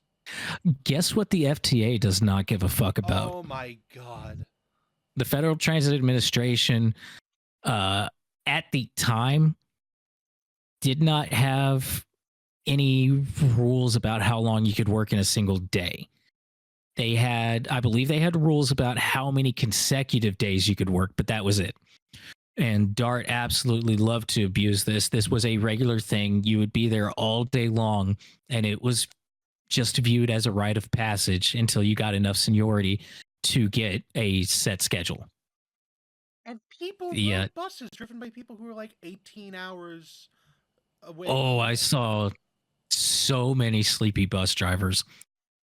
Zelita Walker was just another person trying to survive. She thought she had found a good career in public transit, which in all cases should have been correct. That should have been a safe and stable career path for her. There's 2 screenshots on the right of articles. The top one talks about the incident in which she actually died. I hate this last line. The impact appeared to split the front of the bus vertically. Heavy machinery was brought in to extract Walker's body. It was bad. She was doing highway speeds and hit a support column. Jesus. Yeah, and the photo in the next slide, it's not pretty. The second is showing The second article is showing a blurb about how she had actually made the news previously because she was driving a bus through the High Five interchange where Highway 75 and Interstate 635 intersect, and up on this massive bridge that towers several hundred feet over the lowest levels of the freeway, she saw a man on the side of the road about to jump, and she stopped her bus right there and talked him down. And she got this guy the help he needed. And if I remember correctly, at the time she was supposed to be taking that bus back to the garage. She may or may not have been done with her day at that point, but she stopped and helped somebody out, helped them get the help that they needed. Oh, look at even the last line right there. It was a long day that day, but I just want people to care about people, because at that time he didn't feel like anybody cared. She might have been on a double run on that day as well, and she still took the time to stop and help somebody in need. And this is what DART took from us. Fortunately, as a result of this incident, DART changed the way they ran their extra board. This was a change that was implemented right before I started working for DART as a bus operator, and they split their extra board in two. You could now, when you work the extra board, you could bid not only on what 2 days off you wanted to have each week, but also whether you worked the AM extra board or the PM extra board. And each one had its own specific range of what time you could come on duty, an earliest time and a latest time. And then it also had a hard line latest time for how late you could work, dependent on which board you were on, AM or PM. And this was specifically done to reduce fatigue. And it worked out really well. It was a little bit of a headache for DART to get into just logistically, but it definitely helped people feel a lot better and a lot safer. And so they still do this, right? That's a good idea. It was kept up, right? Nope. So yeah, that sounds about right. So sometime around mid 2022, I believe it was, DART hired Bernard Jackson. He was the senior executive vice president and chief operations officer. They basically stole him from the Los Angeles Metro Transit Authority. He had previously worked for the Chicago Transit Administration as well, and he made several very unpopular decisions on how to run DART and try to improve it and cut costs. And one of those things was completely obliterating the AM PM extra board. It went back to one big extra board. You came in before the sun went up, and you might get to go home and get a few hours of sleep before the sun came back up again, if you didn't have to come back in. Yeah. And people his reasoning willingly? less and less now. This actually caused a severe shortage when Bernard Jackson announced that he was implementing the one big extra board again. His reasoning behind it was very thought out and thorough, and he explained this to all the operators were concerned about this change. You see, Bernard Jackson started as an operator for the Chicago Transit Administration. I don't know if he was a bus operator or a subway operator, but through his years of experience and infinite wisdom, he decided that getting rid of the split extra board that actually allowed extra board operators to have a life was, well, I didn't have it when I was an operator, and I turned out just fine. Yes. So it's like none of you were... Literally. None of it you was, yes. It was literally that. He said that in a recorded video announcement that went out to all the employees. Gotta love that. Gotta love that. And I would not be surprised if we have another incident of somebody who is minutes away from being able to go home and falls asleep and dies. The photo on the bottom right of this slide is a Google Maps screenshot.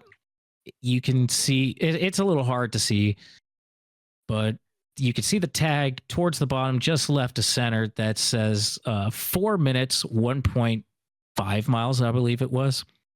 That is the distance from where Miss Walker crashed her bus to the East Dallas Bus Division where she was going to clock out.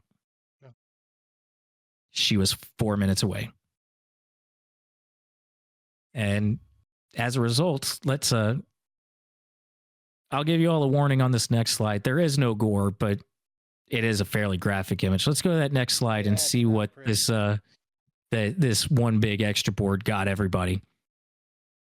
Yeah. That is a knobby 40-foot bus, and the front end is gone. You cannot see the front door anymore. It has gone into the second window in the passenger seating section, which we're looking at 10 to 12 feet. The front wheels. Probably more. I'd say that's probably closer to 15 feet of penetration into the bus, because she was natural gas buses. There's bottles up on the top or something. I don't see. They are natural gas. DART only has natural gas buses. Jesus. And just continuous destruction. This is why there was the line about heavy machinery was brought in to extract Walker's body, because that was the wreck. That bus is gone. And it was because they didn't believe bus operators should be allowed to be rested.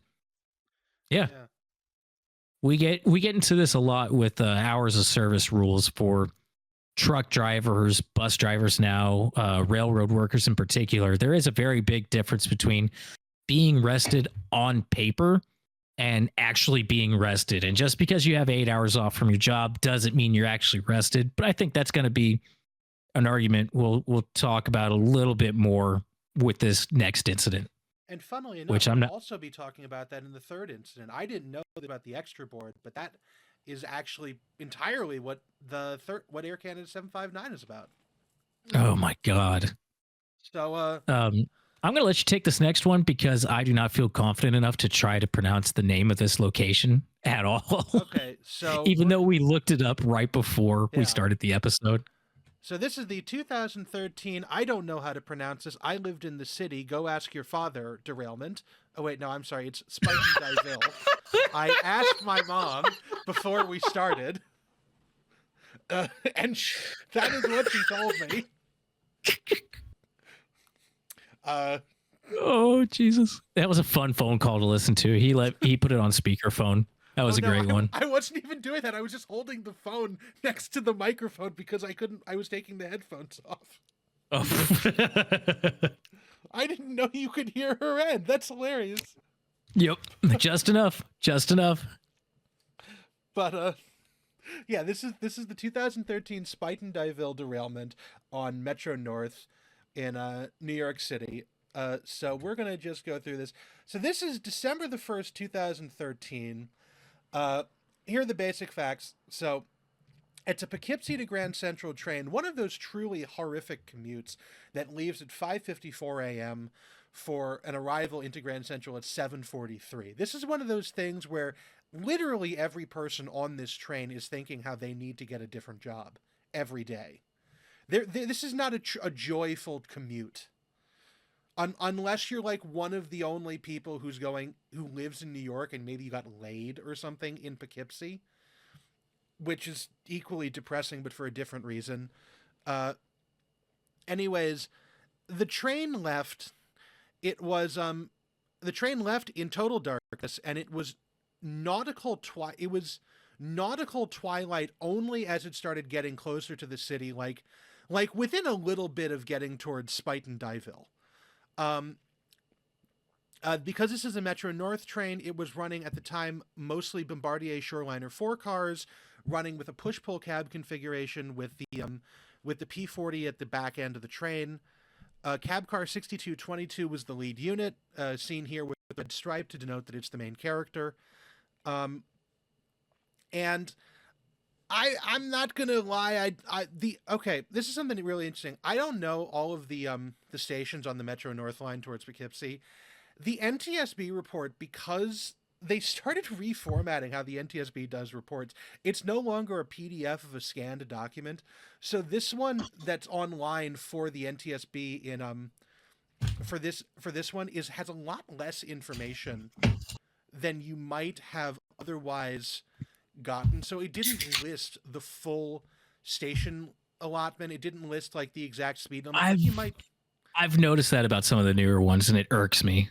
It does irk me. It gives me a lot less information. Like I genuinely don't know what the speed limit on this line was, which is kind of relevant because as the train was accelerating toward Spuyten Duyvil with its 30-mile-an-hour rated curve, it accelerated to an eventual speed of 82 miles an hour because it was running express out of Tarrytown, which is 14 miles away from Spuyten Duyvil.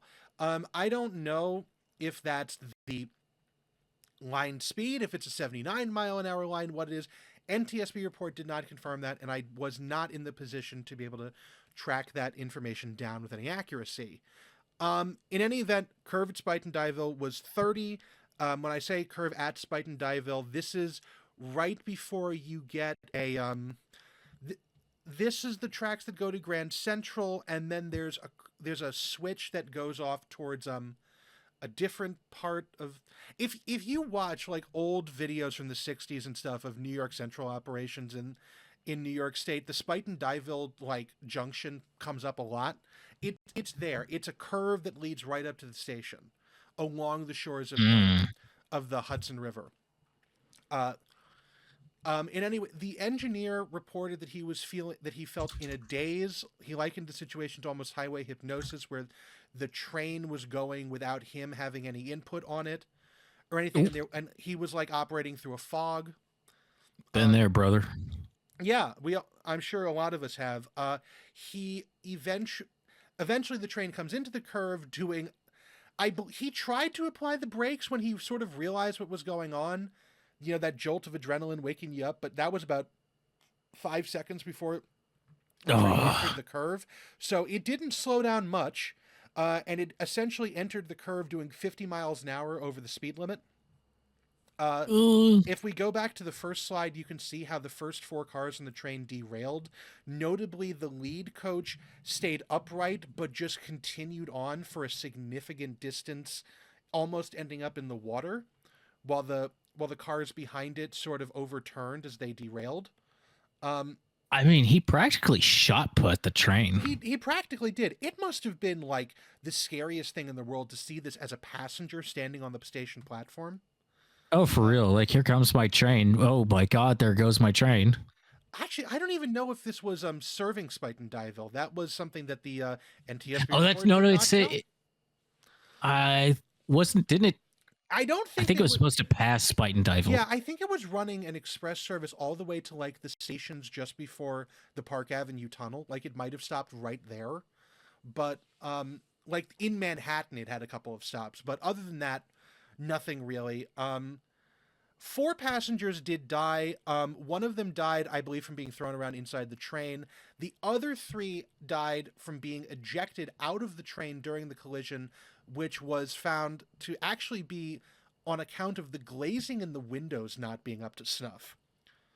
Which has got to be one of the rarer like findings in an accident, is these windows are not like in the modern era. But that just goes to show that Bombardier yet again has let everybody down. Also, a tale as old as time. A frequent enemy of this podcast, Bombardier Transportation.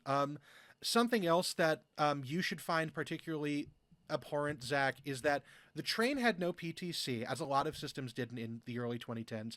But and the train had an alerter for like the engineer. It was located inside the locomotive. The cab car, okay, so the locomotive had one, but not the cab car. The cab car had no alerter. All right.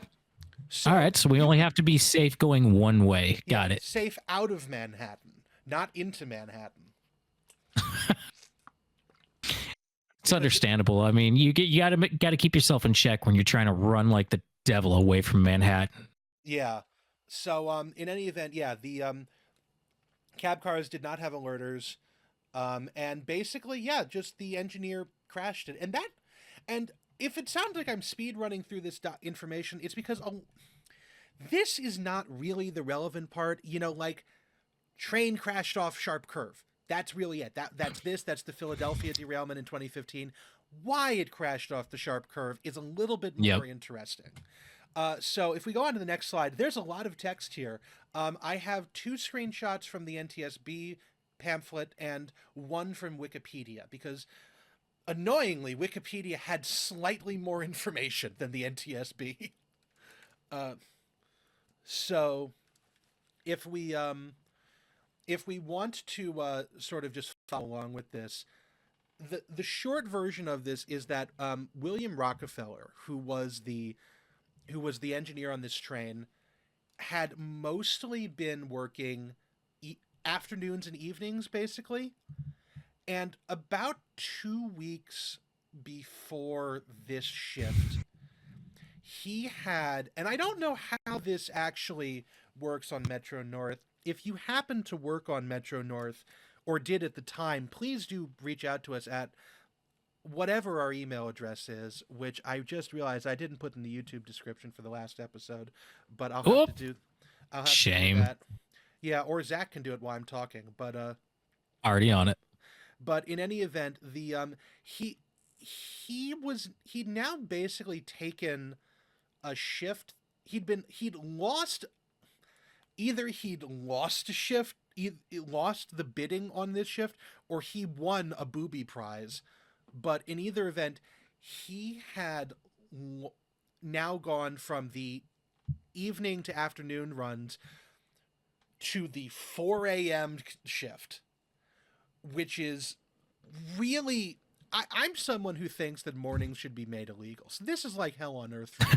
This is like I might find a new job level. Like, is CSX hiring? Is the subway system hiring? Something like that. But like that sort of thing. But he was a trooper. And so he had shifted his life around. He now had to wake up at 3:30 in the morning to drive to Poughkeepsie to get the train. And so he now went to bed around 8:30 p.m. to do that, which must fucking suck. That's really late for what time he needs to get up. I mean, 3:30. Yeah, that's 7 hours, but still. I did actually a very similar shift in schedule last year. I went from a train that started at 7 o'clock p.m. or 1900 to 5 a.m. Oh.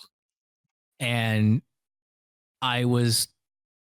they worked the same days, Monday through Friday. So I was given the weekend to completely shift my schedule. And that does not happen. I was fatigued constantly for the first 3 weeks I was on that daylight job. And like the first 3 days, I was so apologetic to my engineer. It's like, I'm sorry. I know you're having to like do a lot of coordination and talking to the dispatchers. I know my car counts suck. I really appreciate you working with me and putting up with it. And his response, he just laughed and he said, "Don't worry about it. You're not the first one to do this with me." Oh my God. And yeah, actually the NTSB pamphlet says that adjusting to a new wake-sleep schedule can take days or longer, depending on the difference between previous and current schedules and the quality of restorative sleep obtained, which is something that we need to mention. And I feel a little bit... I don't like this because I'm a fat boy too, but engineer William Rockefeller was clinically obese with a body mass of 36, BMI of 36.4. He had been diagnosed with low testosterone and hypothyroidism. Ooh, his wife, that's a bad combo. His wife complained of his snoring, and as it turned out, he had sleep apnea. He had undiagnosed sleep apnea, severe sleep apnea. So he had been complaining apparently of being tired all the time for a while, and this had never come up.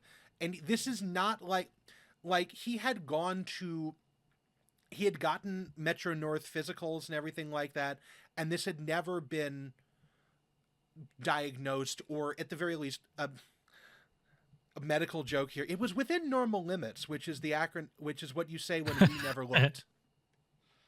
Which is medical speak for we never looked. So Metro North at the time only required vision and hearing testing. So it never came up. And I wonder if this is the reason why when I do certain DOT physicals, they have to measure the circumference of my neck. I have no fucking idea why they would make you Well- do that. I took a sleep study once. That didn't involve my neck. So that's how they figure out if you need to get a sleep study, is they measure the circumference of your neck. And if it's, I don't know what rubric they use to figure out if it like corresponds with your height and body weight or whatnot. But if they don't like that circumference of your neck, you have to get a sleep study to see if you have sleep apnea. Okay. I did not know that. But Oh, that's fun. You would not believe how many gym rats have to get a CPAP because they have necks that are like the size of a ham hock. oh my And that's it. But yeah, so anyways, he had not been diagnosed with this. Once he had been diagnosed with this, actually, the sleep apnea went away within 30 days because he had a CPAP machine. So really one of these if we had only ever looked. But in any event, on the 1st of December, his schedule went like this: wake up at 3:30 in the morning, which naturally, this is just after Thanksgiving, so naturally he had been on an altered sleep schedule because, you know, he is in fact a human being with a wife and family who might want to see him for Thanksgiving. And Yep. Thanksgiving is a dinner-related holiday, so it's not unforeseeable that he might be up late. Yep. So he had different sleep schedule around that, but he had presumably, and this is right during the adjustment period too. So he got up at 3:30 a.m., drove 27 miles from Germantown where he lived to Poughkeepsie, bought a cup of coffee and a hard roll. I love that Wikipedia has that information. That was a very specific detail that stood out to me as well. I guess there was an article about it. And then he did whatever paperwork and safety briefings you have to do to get the train to get the train handed over to you. And then started off on the run. And tell you what, obstructive sleep apnea, and you're up until and you're working that fucking schedule that soon afterwards, you are not okay. He was not No. okay. When the NTSB uses the word dramatically to describe the shift in his work schedule, that is not good. Especially then, because he started this on November 18th, so he's probably in this for like a week and then has a day off or two for Thanksgiving, which fucks it up even more. And then Maybe, or a lot of transit agencies do holiday specific bids where he might have, I feel probably would have been reported if he did a different train that day, but he might have had a different schedule and still had to go into work on Thanksgiving. Who knows? But because the NTSB didn't say that. But in any event, sleep apnea, weird schedule, new schedule, and having to be up that early, it's just he was not in a good place. And so it probably wasn't micro sleep. Highway hypnosis, he probably was just in like a daze. Like one of those, that happens. The coffee has worn off, or considering that he's fat and has low testosterone and everything, he probably also has high blood pressure, which could definitely make you feel weird after you have a strong cup of coffee.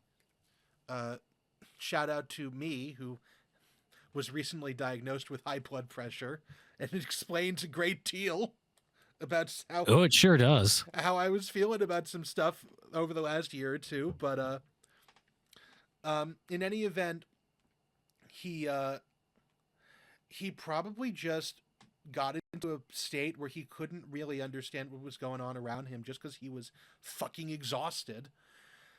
Accelerated the train, which again, I don't know how fast he was supposed to be going, but he likely exceeded the speed limit on his way there, which again, this is on its face his fault because he was in control of the train.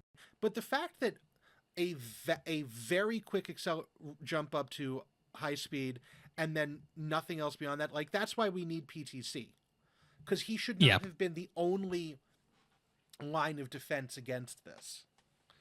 And which is something we talked about in the Texas Electric episode. It's like, there should not only be a guy as the line of defense. And well, let's be fair. Texas Electric had a guy and a piece of paper that's defending this. I mean, he had a hard well, ignore the role. fact that it was copied incorrectly. Oh, he had the side of, he had a solid breakfast on his side. You know what he needed? He needed the most cursed item I've ever seen at a gas station, which is a Hostess jumbo donut that's caffeinated. What the fuck?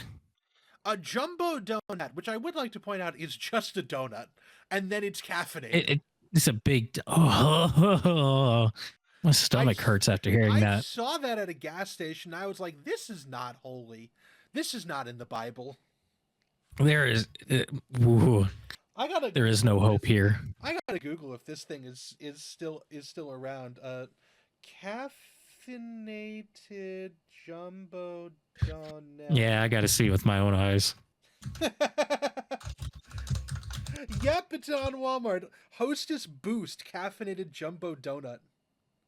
Oh. Yeah, jumbo donuts. Oh my god. Yeah. This is so stupid looking. Maybe this wouldn't have happened if he had gone for the jumbo donut instead of the hard roll. Yeah, I sent you that picture. That's that's not a place of honor. But anyways, yeah, the hard roll did not protect. This is like the meme from Parks and Recreation. The hard roll betrayed me. The calzone. But in any event, nothing happened to stop this, and 4 people sadly died, and many more were injured. Bombardier is, of course, also at fault for their piss poor glazing. And so that's basically it for the I don't know how to pronounce this. Ask your father derailment. What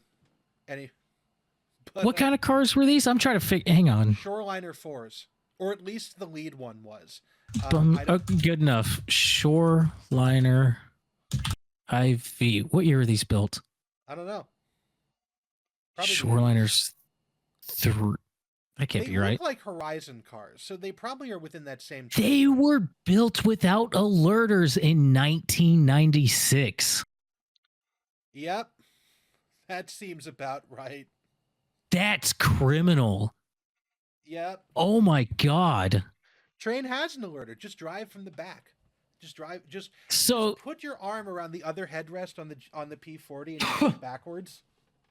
So here, electrical cabinet. If you are not familiar with what an alerter does, oh shit! It's basically a design. Yeah, it's designed to help you maintain vigilance.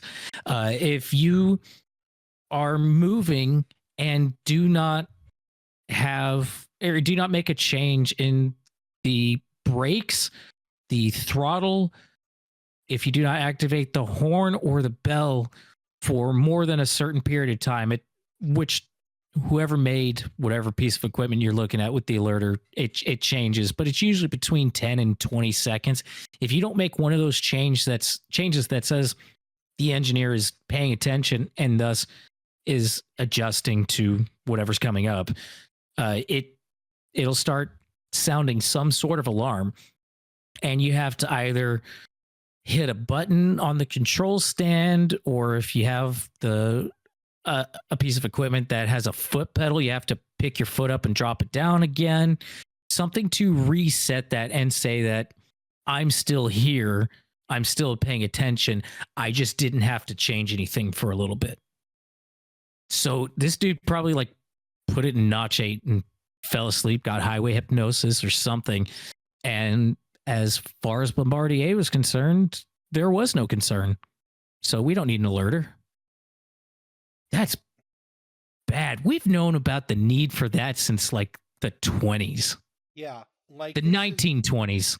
Yeah, no, and there have been various things that have required that since like the 70s, when like since like the second generation of diesel electrics, and this just doesn't have it.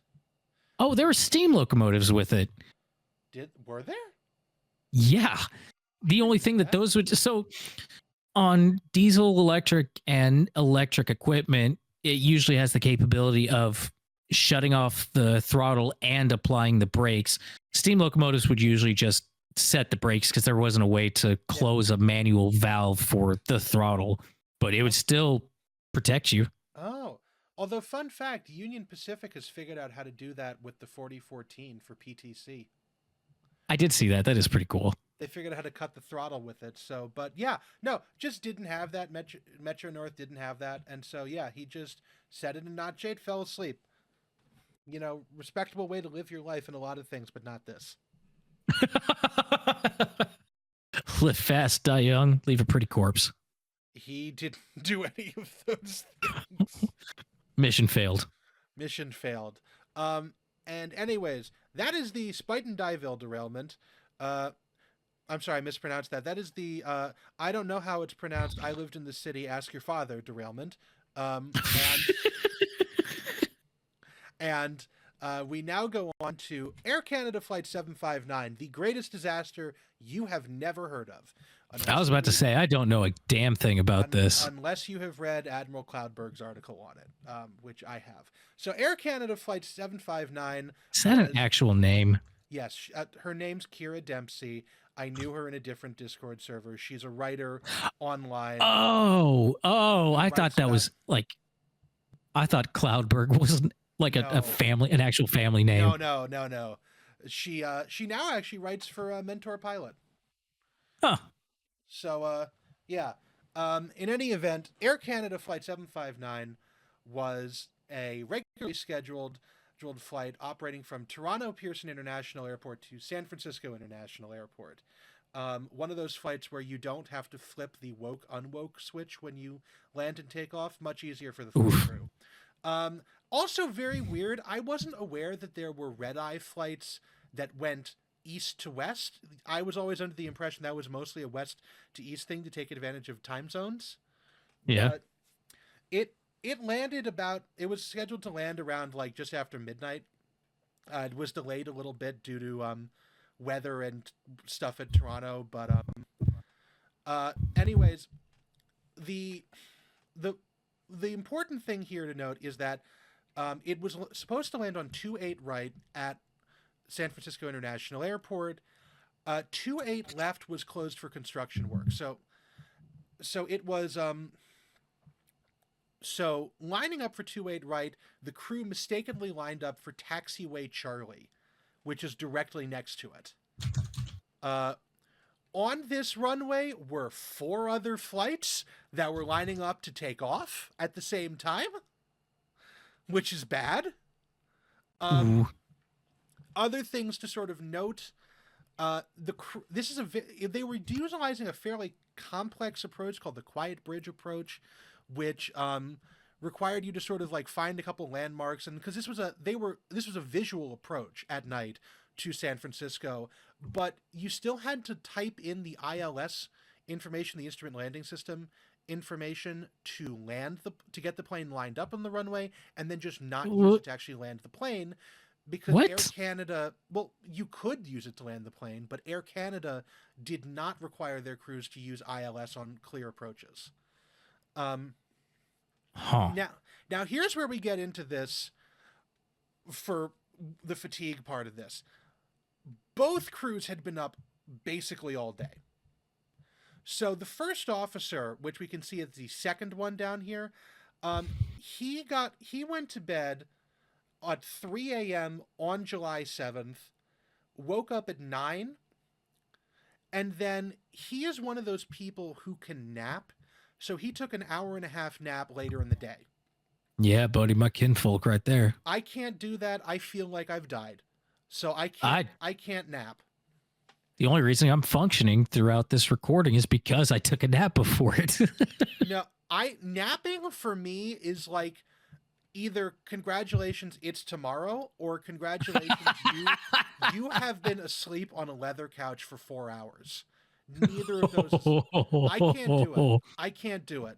But props to him. Far more important here is the pilot, who went to sleep on July 7th between 2 and 3 in the morning and woke up at 7:45. Okay? That's in the morning. Ooh.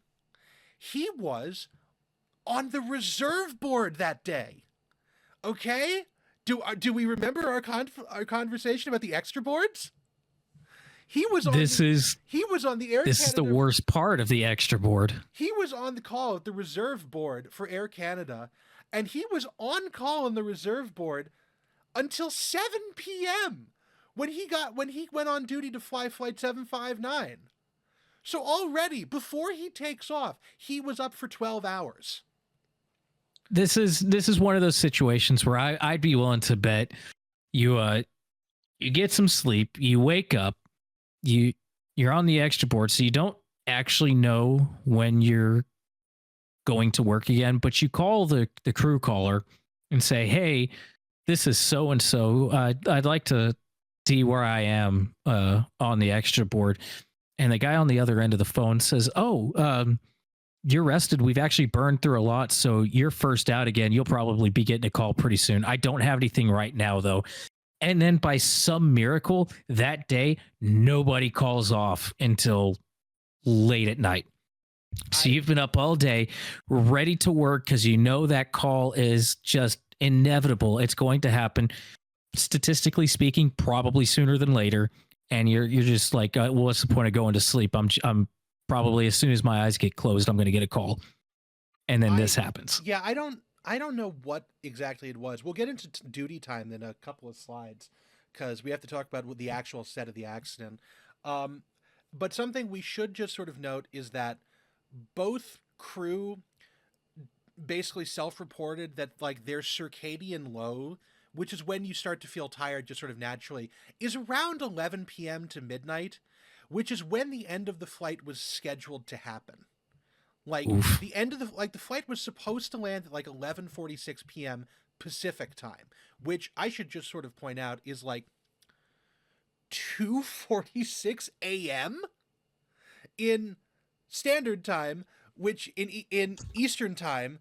So they're not only like in the middle, like at the start of their circadian low, they're well into the middle of it because like the natural human circadian low is between like 3 and 5 in the morning.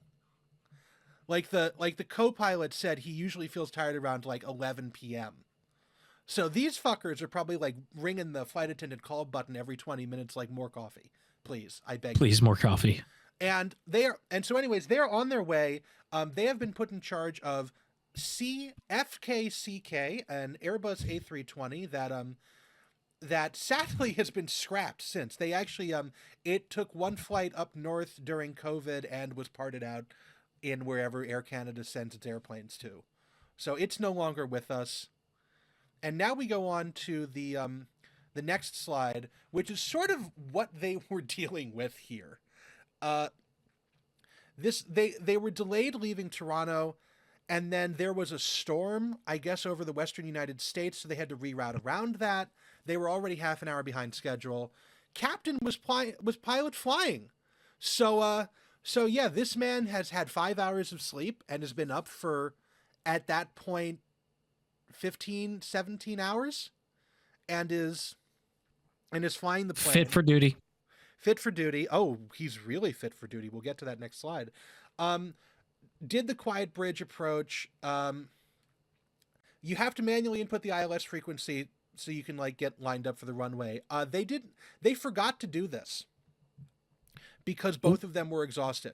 They also forgot that runway 28 left was closed because they had the NOTAM. They had the NOTAM with them. And they forgot to mention it. What's a NOTAM? Notice to airmen, or nowadays it's called notice to air mission in in a seeding of ground to woke. It's basically woke ruins everything. It's Oh my basically god. it's basically the equivalent of you getting like a slow order or something. Okay. So it's basically pilot orders that are given out, like runway 28 left at San Francisco International's closed. This is actually Oh, I have a bad feeling I see where this is going. well, actually, NOTAMs are this. There's a huge number of NOTAMs that are active at any given moment, and it's usually the pilot's job to wade through and figure out which one's relevant for their flight.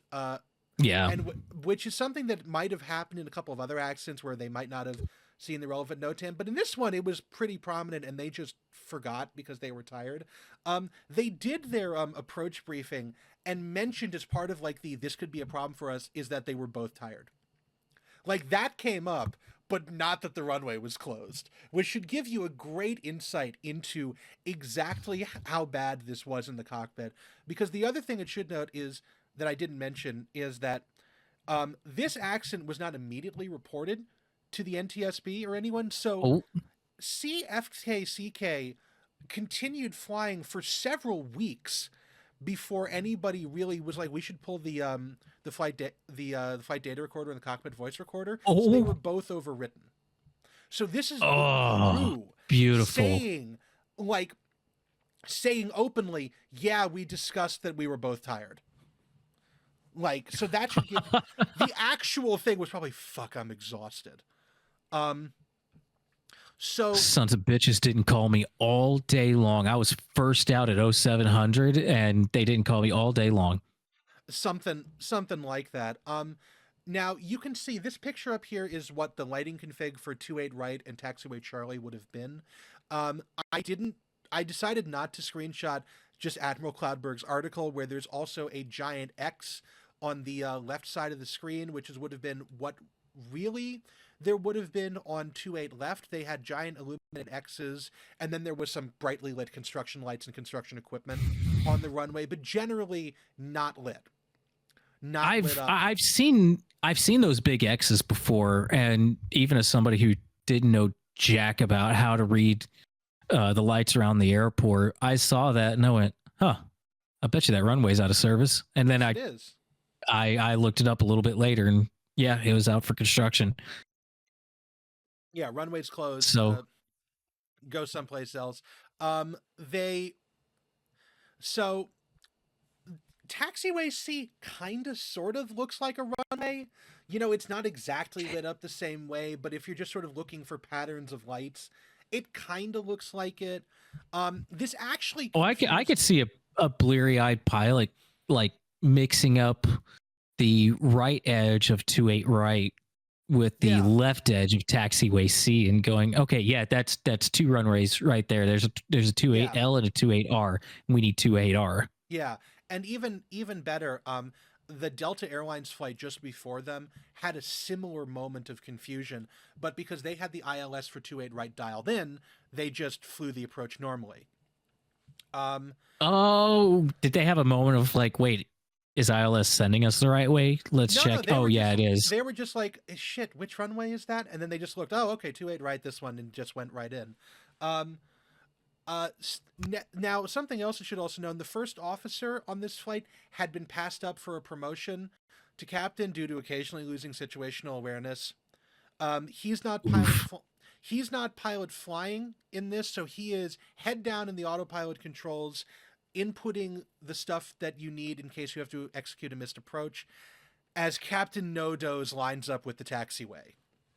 Man, that's mean. Also on this section, there were two tower controllers at San Francisco International. One of them was going on break at this time. One of them was on break. Great time for a cigarette break. There's only one guy in there. So now we go to the next slide, and this is a very busy slide, but give you an idea of exactly how bad this could be. Those planes are really close together. Yeah, so we have, in order, on the taxiway, United Airlines Flight 1. It's a Boeing 787, registration November 29961, going to Singapore. Then we have Philippine Airlines Flight 115, an Airbus A340-300, registration Romeo Papa Charlie 3441 going to Manila. Then we have United Airlines Flight 863, a Boeing 787-9, registration 13954 going to Sydney. And finally, United Airlines Flight 1118, a Boeing 737-900ER, registration November 62895 going to Cancun. All four of these airplanes are lined up on taxiway C. UAL-1 is perpendicular to the runway, getting ready to taxi into position once Air Canada 759 is landed. You can see photographs of all four of these planes above. Interesting note: if you look at all of the registration numbers, most of the time in America it's a N and then a couple of letters and then two letters at the end.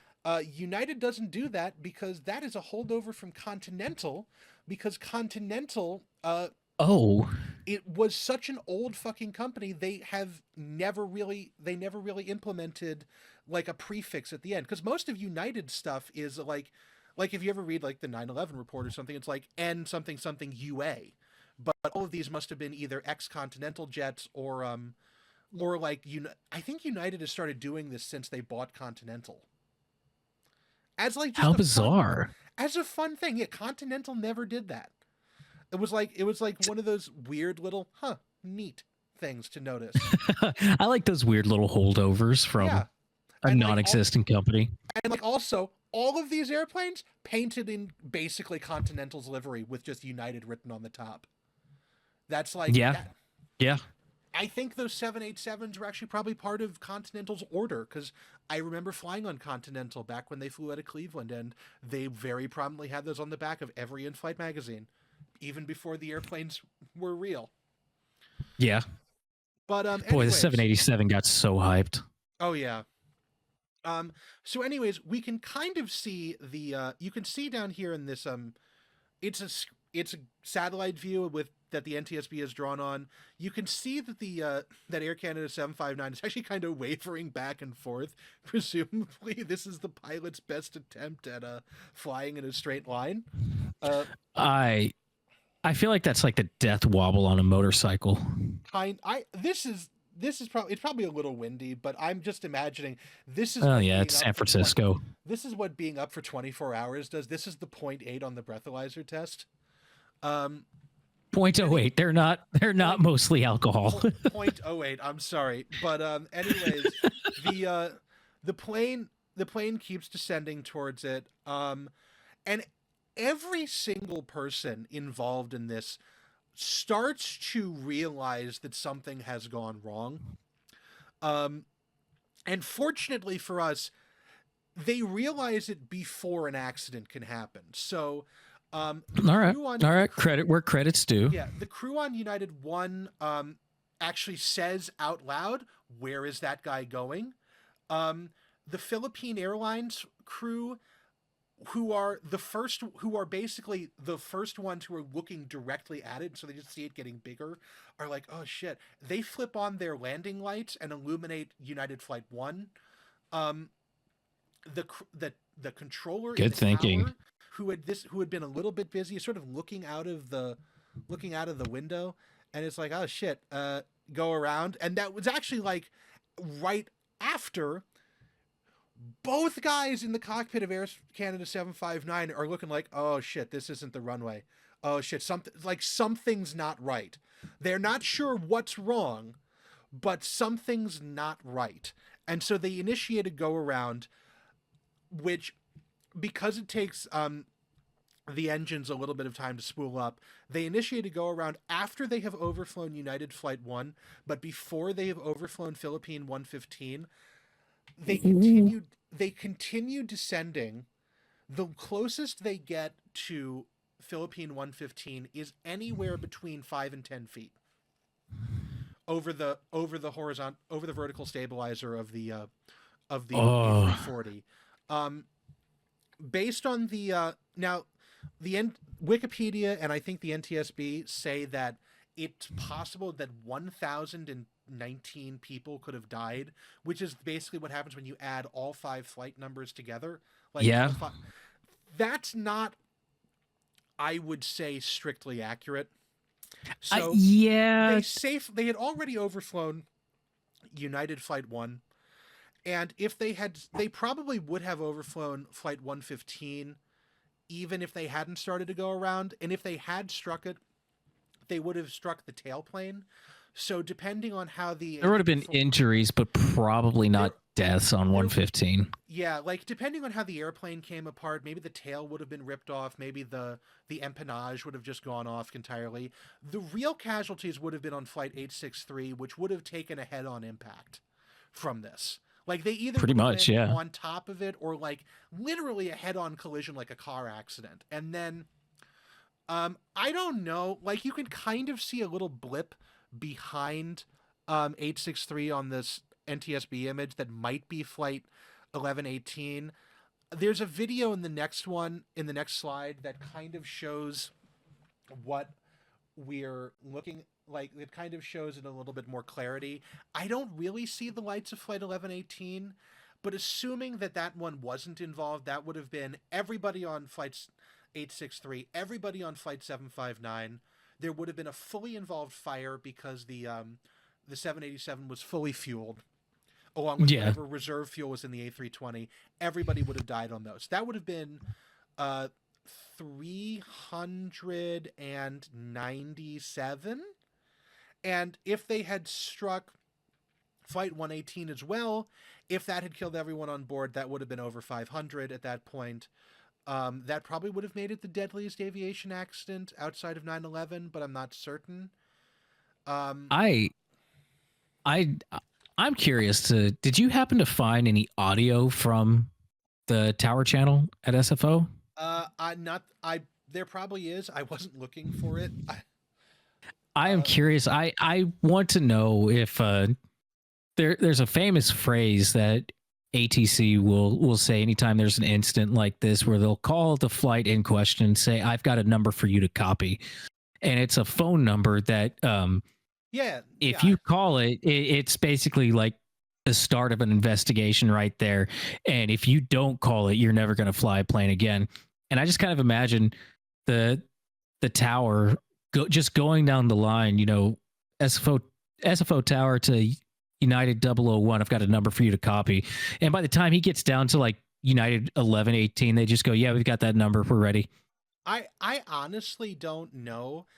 It actually took quite a while for them to investigate this because nobody died. Oh, this is true. You're right. You mentioned that. Yeah, so I forgot. I don't actually know the whole process into that. I was more trying to extract the like, how tired were they? Like what? Because I knew the basics. I didn't know the specifics, so I was more reading into that. I'll have to sit down and read the entire thing. But anyways, now I'm just imagining all these crews getting called like at home days later. They just answer the phone and, "Hey, I've got a number for you to copy if you're ready." And just like that's the first thing they hear, and they just shit their pants. Oh God, what did I do? One could imagine. The Air Canada guys are probably like serial killers 30 years later. So you finally found out. You finally connected the dots. I knew it was going to come eventually. Well, it's been a good run. So yeah, if we want to go on to the next slide, this is what it looks like from the from a security footage in the tower. Oh, I came in a little late. Oh. Okay, there's the one I see he goes over the one that's lined up to turn on the runway. And that that was really close. Oh yeah, God. I don't and again, you can sort of see here, I don't see Flight 1118 here. That's not to say they weren't there. I just don't know the spacing at SFO, but you can sort of see that even if it had been involved, there probably would have been a fairly self-contained disaster involving just the United flight to Sydney, 863, and not like anything further beyond. Yeah. Yeah, even at the very start of that footage where it's zoomed out pretty far, I don't see 1118. So, not exactly the like worst air disaster ever, but it definitely is the worst disaster you've never heard of. There's definitely no indication that this was going to be like 5 airplanes in one go. So No. if we want to just go on, If anything, the damage probably would have been collateral. Yeah, collateral, psychological, definitely. Yeah. I can't imagine the guys on 11/18 exactly turning up to work the next day going like, all right, let's go do this shit. Man, yesterday was wild, huh? All right, well, what do we got today? Yeah. So, God, it would be like the time the Toronto Raptors got the shit scared out of them by a plane crash. Did you ever hear about that one? I don't know if it was No. I don't know if it was the Raptors. This was the one at LAX where a 737 landed on top of a Swearingen Metroliner. Because, Ooh. but anyways, the plane directly across from that one was carrying a sports team to like on the like I don't know if it was if it was a basketball team or a hockey team, but they were going in to play the local LA team and they played like dog shit because they had been looking out the window as their plane was taxiing to the gate, just like, what the fuck. Oh, yeah, that'll do things to any normal human. But yeah. So, anyways, this is basically why this is such a big thing, which is that these guys were allowed to be on duty. Everything they were doing is legal. So this is Canadian fatigue regulations. I put these in here and then realized I should probably read them in clockwise order. So we're going to go clockwise order around the screen. Canada's flight and duty time rest requirements have been in effect since 1996. Same year that Bombardier built the Shoreliner 4s. Maybe that was a bad year for Canada. When a flight crew member is on reserve, an air operator must provide the flight crew member with the opportunity to obtain at least 8 consecutive hours of sleep in any 24 hours by one of the 3 methods indicated in the standard. When that flight crew member is contacted and required to report for duty during the period of reserve duty, the flight crew member is no longer considered to be on reserve, but on duty. This means that at any time during the reserve period, a flight crew member can be required to start a 14-hour duty period. So this guy was on reserve from 7 a.m. or 8 a.m. basically to 7 p.m. and then had to be on duty for 14 hours. A flight crew member therefore must remain rested while on reserve such that they are able to cope with a full duty day if called. What's that, Zulita? You're tired? Tough shit. Yeah. This is a big thing that we get into with any industry that has rest requirements. Just because you're rested on paper does not mean you're actually rested. And saying that the fact that the CFR specifically says that the pilot is responsible to make sure that they are rested for that is a bit of a slap in the face, because what do you do when that extra board doesn't turn in a predictable manner? And you thought you were going to get called at any point when you're next in line, and then you just don't. When do you draw that line for, well, I guess I ought to be ready for whatever weird call I'm going to get then and go to sleep now? What do you do if you're just in that part of your circadian rhythm where you're not going to go to sleep? You've not been up long enough. You haven't done enough to exert yourself. Which, you want to talk about that? Actually, this very next little bit. The Air Canada's Flight Operations Manual has a section about circadian basics. It discussed circadian disruption by stating that circadian clock cannot adjust immediately when a person suddenly changes schedule. It further states that flying into a new time zone produces a challenge to the circadian clock, because it could take several days or weeks to get in step with the new local time. In addition, the manual stated that between 0300 and 0500 body clock time zone, physiological sleepiness peaks and virtually all aspects of alertness and performance load can be reduced. Need I remind you that it is almost 3 o'clock in the morning on the East Coast, where this flight crew is based out of.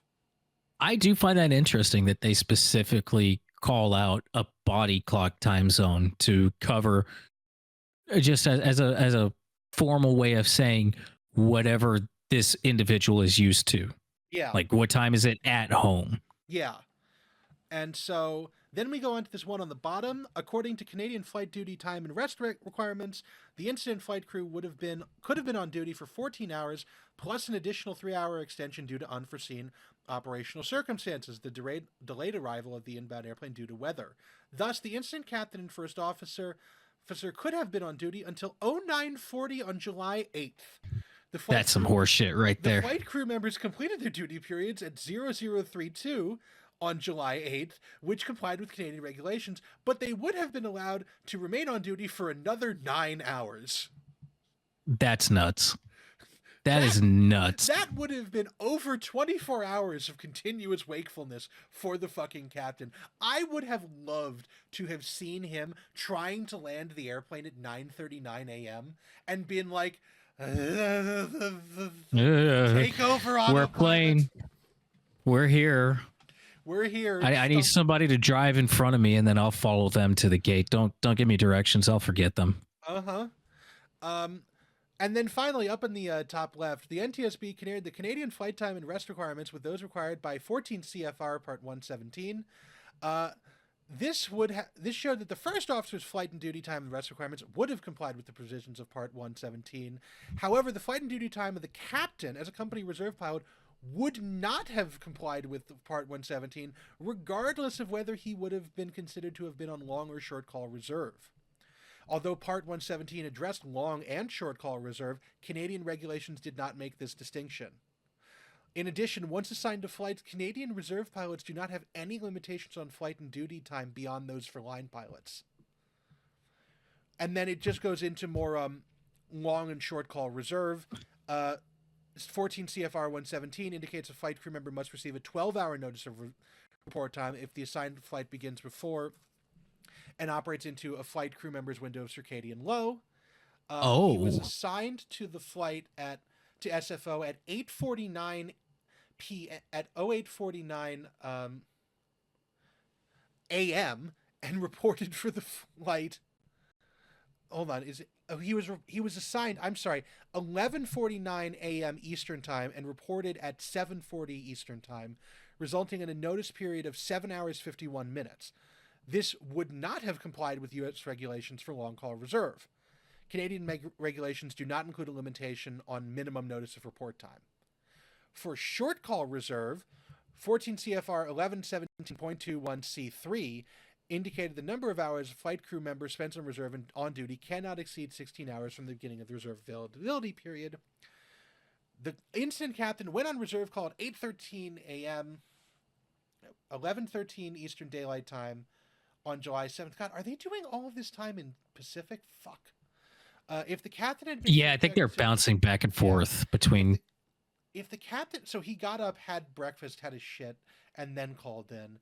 If he had been subject to the flight and duty limitations of Part 117 and considered to be on short call reserve, he could operate a flight as long as his duty period ended before 0313 Eastern on July 8th. Because of the 49-minute takeoff delay, the flight was projected to land to get at the gate at San Francisco at 2 minutes past midnight local time, 3:02 a.m. Eastern Time, with an estimated duty end time of 17 minutes past midnight, 3:17 Eastern, which would have exceeded Part 117 by 4 minutes. 117 by 4 minutes. So yep. This would not have been allowed to occur in the U.S. USA number one in this very specific instance. Got it over on those damn Canadians. But I mean, this is why these rules exist, because the companies don't give a shit. They just want a body in there. And if you don't specifically regulate these sort of things, then they're going to do it. And that's how people get hurt. Doesn't mean that they don't still do it anyway, but at least there's a theater of responsibility and accountability. People are at the very least trying. And yeah, this is and when you don't, you get two exhausted guys running an overnight red-eye cross country and almost landing on 4 other planes. Yeah. And yeah, so that is Air Canada 759. That is actually it for the podcast, or just about. This is all 3 of our instances on fatigue. Have we learned anything? I would. I would say yes, but we're still learning a lot. There needs to be a massive cultural change about how we run these sort of things, especially when it comes to extra boards. I mean, we see right there a bus incident, an aviation incident, and there's definitely still an argument to be made for the way railroads run their extra boards and how that could be improved. Yeah, in general, just like timing and everything else. I was more asking if like society had learned anything, but the answer to that is no. I was more asking if we've learned anything because society definitely hasn't. Nope. No, we still allow this sort of stuff to happen because our country is run by a bunch of capitalist ghouls. Yeah, everybody. You're not a person. You're a number. Number do job. Number do job. Job completed appropriately. Why does it say landed at SFO but not at the gate? Minor details. We'll make the money back up.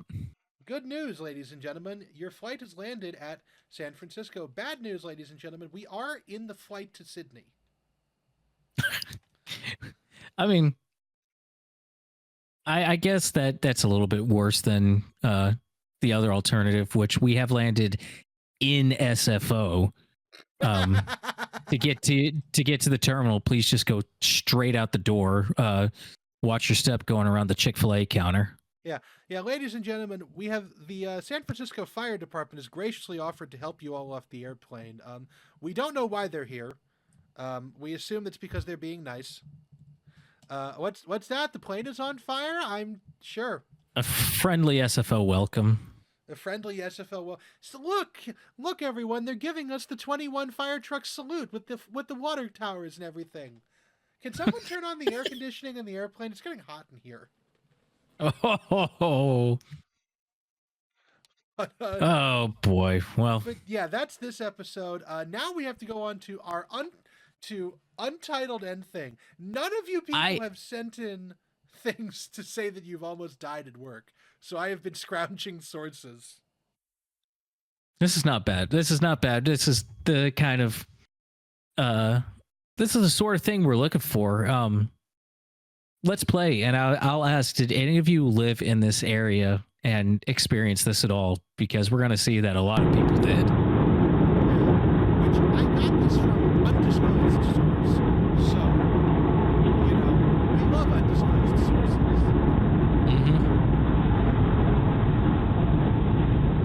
Everything's fine. Why are we watching this video? People, this train is driving down the street. That's why. It's which novel. Streetcars?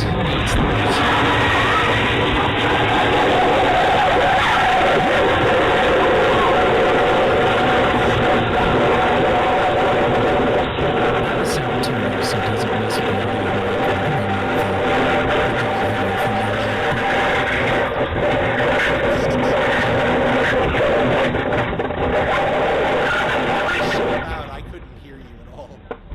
Oops.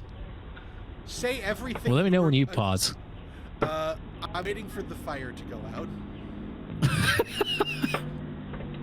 I didn't see that it caught like the little cord up above on fire. That's interesting. So anyway, I'm gonna hit pause right about now. What were we? Actually, I'm just gonna let it play. I don't think it's making any more noise. What were you saying? I was gonna say that I have my audio turned off so that it doesn't mess with my recording, unlike the Dart video earlier. I'm sorry if you have to edit around that. I'm not. But oh my god, that went up so fast. Yeah, this is a DC short to ground. That is so fucking scary. In case it wasn't heard, I got this from undisclosed source. Thank you, undisclosed source. So where was this, Joe? This was in Memphis.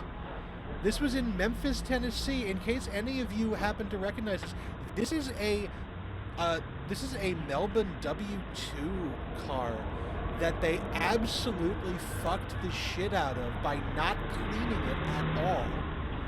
And so carbon buildup inside the trolley basically caused it to catch fire. And I never knew what it meant when they said catch fire until I watched this video. I kind of, the way I'd heard it described was a bit more of a smolder that grew into something worse. It wasn't just like, oh, hey, we're on fire now. Yeah, just sudden conflagration. I spoke to someone I know on Discord, who I don't know if they want to be credited, which is why I'm referring to them like that. Apparently that tall building in the background has since been demolished, and there's just nothing there. But, No.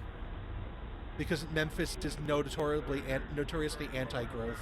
But this is why Blech. Memphis doesn't have streetcars right now. There are no streetcars in Memphis anymore because this. And if we go to the next slide, the other. Hold on, let's go to the next slide. Where's the other fire? This is the other fire. This is what got them shut down. Oof. Yeah, ran a red light, burst into flames. I mean, that's one way to make an alerter work. It reminds me of this really old meme I saw where there's just a burning traffic light. It's like, stop says Neil says the demon light or something. I'd have to find it. I know which one you're talking about. I can't remember exactly what it says. Yeah, that's just all of a sudden on fire. Oh, see how she's reaching up in that video in the top center? Did you see her reaching up and behind? The audio turned most of the way down. Oh, Jesus. I'm trying to let people, because that's a scary sound. Oh, hold on, I found the meme. It's a burning traffic light. Stop says the red light, go says the green, wait says the yellow light, twinkling in between. Neil says the demon light with its eye of coal. Sauron knows your license plate and stares into your soul. Yeah, you ran the red light and look at what happened to you. But, anyways, I'm sorry. So she was reaching up. Is that her trying to put the pantograph down? Suspect it was something else. You got to pause. You ready for me? Yeah, I'm ready for you. Okay. So I actually got to speak to a Federal Transit Administration investigator that investigated these fires. The top center video, about 30 seconds in, I saw the operator reach up and behind.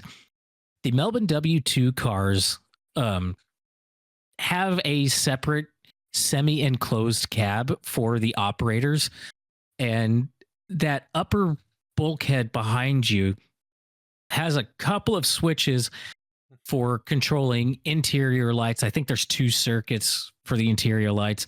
It has a headlight control switch, and it also has what's called a line breaker. And that line breaker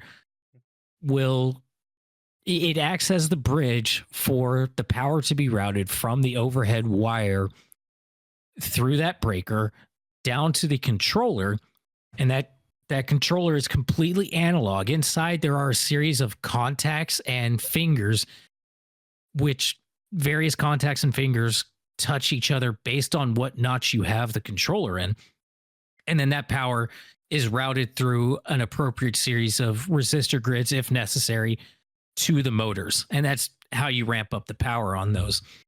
So that line breaker is the first thing an operator should go for if there's any kind of issue with the power. And I was taught this when I worked for McKinney Avenue Transit Authority in Dallas, who has a Melbourne W2 streetcar, which the body was a little different from what the Memphis MATA ran, but the electrical system was by and large exactly the same. And that included that line breaker. And I learned about the issue that the Memphis MATA had that contributed to these fires being so bad when one night when I was operating the W2 streetcar in Dallas, I had a family get on my car, and it was like a husband and wife, and I think they had 2 or 3 kids with them. The wife and the kids immediately sit down. The husband and the father makes a beeline towards me where he introduced himself as an employee of the FTA, but he was definitely not on duty. He was in casual clothes. He didn't show me a badge or anything, but he said, I'm very curious about something. May I please look inside the cab for just a second?" And I said, "Sure," because I didn't have anything unusual going on. He poked his head into the cab, immediately turned himself around so that he could see that back head, looked up at the line breaker, and said, "Oh, thank God." Never a good And thing to hear. never. I mean, it was good for me, I guess. So I'm terribly confused. I asked him what's up, and he said that he was looking at the line breaker, and he was happy to see that it was in an unaltered state, were his first words. So I had to push him a little more on that one. What do you mean an unaltered state? It's a line breaker. It just sits up there. It's a box that has a little handle that has a sweep of about, it only has two positions on it, left and right. I think right is when the contacts are closed and power can flow through it. But he told me that those, in the investigation that followed after that second W2 car in Memphis caught fire, they found that every single one of those cars in the fleet had the line breaker on that back head in the cab, but then fitted on the end of the handle for the line breaker was just a little piece of pipe that fit over the end of the line breaker and wedged up against a piece of decorative wood trim in the cab. Oh, And what Jesus. this did was it forced the line breaker to stay in the closed position at all times. So even when it was trying to do its thing and realize that there is a short somewhere and trip to cut power automatically, an essential safety function that dates back over a century, they prevented it from doing that because they were doing such shoddy electrical work on their cars that those line breakers kept tripping and it was causing interruptions to service. So instead of dealing with the root cause, they dealt with the symptom and forced those things to stay open. So when those fires started, the only way to cut the flow of power was to get out of the streetcar. And let me think, the Memphis MATA used pantographs. I don't know how they would go about lowering those manually, but you had to leave the cab and lower the pantograph somehow. That was the only way you could stop it. Instead of being able to turn around and flip basically an oversized light switch and keep things from getting worse pretty quickly. I think my favorite part of this is how everyone is scrambling out of the cab of the car as the other control stand starts smoking. Yeah. Which also, I do love that that you can't easily open the center doors. Just that's great, isn't it? You know, like they're trying to open the center doors and they're just not.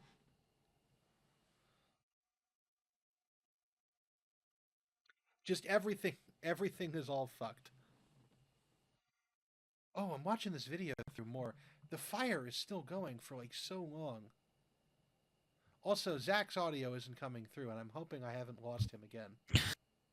My dumbass forgot that I hit the mute button because my ADHD kicked in and I needed to hit off the vape. But yeah, that fire went on for so long, and the fact that the doors didn't have some kind of easily accessible and noticeable emergency release, so you just had to basically break the air cylinder that operates the door to force it open. That's sketchy. Yeah. There's a lot, you're never going to get old street cars up to modern safety standards, but there is a lot of retrofitting that you can do to make it significantly safer than it was when it rolled out of the factory. Yeah. But that costs money, so who wants to spend that? Yeah, I'm sure we could spend an hour talking about what nonsense has happened at MATA and everything like that. Did they- Which one? I have stories for both. Oh no. Because the streetcars in Dallas are also MATA, McKinney Avenue Transit I Authority. know, but I was like, oh no. What? we should. Oh, I have fire stories. I have fire stories. Oh my god. I still love the story about that fucking the Tandy Center car. God. Oh, that day hurt so bad. Zap. Nope. I think we might need to do an upcoming episode on shit that MATA did and just have like a couple of quick briefs on a bunch of different smaller incidents, a lot of which I have pictures for. That might need to be a lazy episode coming up. We should. That'd be fun. Let's go through the MATA folder on my Google Drive. Oh my god. Yeah, just like an oops all how did you not die today, as opposed to just go from news straight to the end of the episode like we all wish WTYP would do sometimes. Well, I think that's all I have for this episode. That's all I had. as Fire well. sucks. Fatigue is a bitch. I really hope we can keep this podcast going for another year or two when the NTSB report comes out about this DART train, because I want to get the tea on that one. Yeah, I'm fascinated to see how that could have happened, because I was under the impression that's not how it's supposed to be. 100%. And I'm sure we'll hear a lot more about it in the news, just because several suburbs that pay into Dallas area rapid transit, the area part of Dallas area rapid transit, have been trying to defund DART for the last year or so. Yeah. And this is definitely going to be used as ammunition in that. Mm-hmm. So, yeah, I don't have anything else. You don't have anything else. Let's just check on OBS and see how OBS is doing. We have Oh, been I out guess this- we did do this in lieu of a listener submitted story, so we probably ought to end it the way we have- would an actual we user have a submitted listener story. submitted If story? well, I mean, kinda, even if they don't want to be named, by sending in video footage anonymously. If you have stories from a bad experience you had on public transit that was safety related, please email the show. The address is SYDD. Somehow you didn't die. SYDDOT. No, OY. OY. Dude, I'm so bad at this. I'm so tired. OYT. We made. I was gonna. I've got it in name front of me like- now. I was gonna name it like somehow you didn't die at gmail.com, but somebody had to just name it the initials. I was trying to take initiative. I know. SYDDOYWTW@gmail.com. That email address will be in the episode description, just like it was for episode 3, even though Joe doesn't remember putting it in there. Joe definitely didn't remember putting it in there. I think I might have copied it in without looking at it. But anyways, we still are at our normal episode length of just about 3 hours. Here we go. We are. We're Setting the standard. 2 minutes 53, 2 hours 53 minutes, and so I'm gonna hit stop. Is there anything? else Good that we night, can- Annie Party. Right. Good night, everyone. Have a Bye. bye.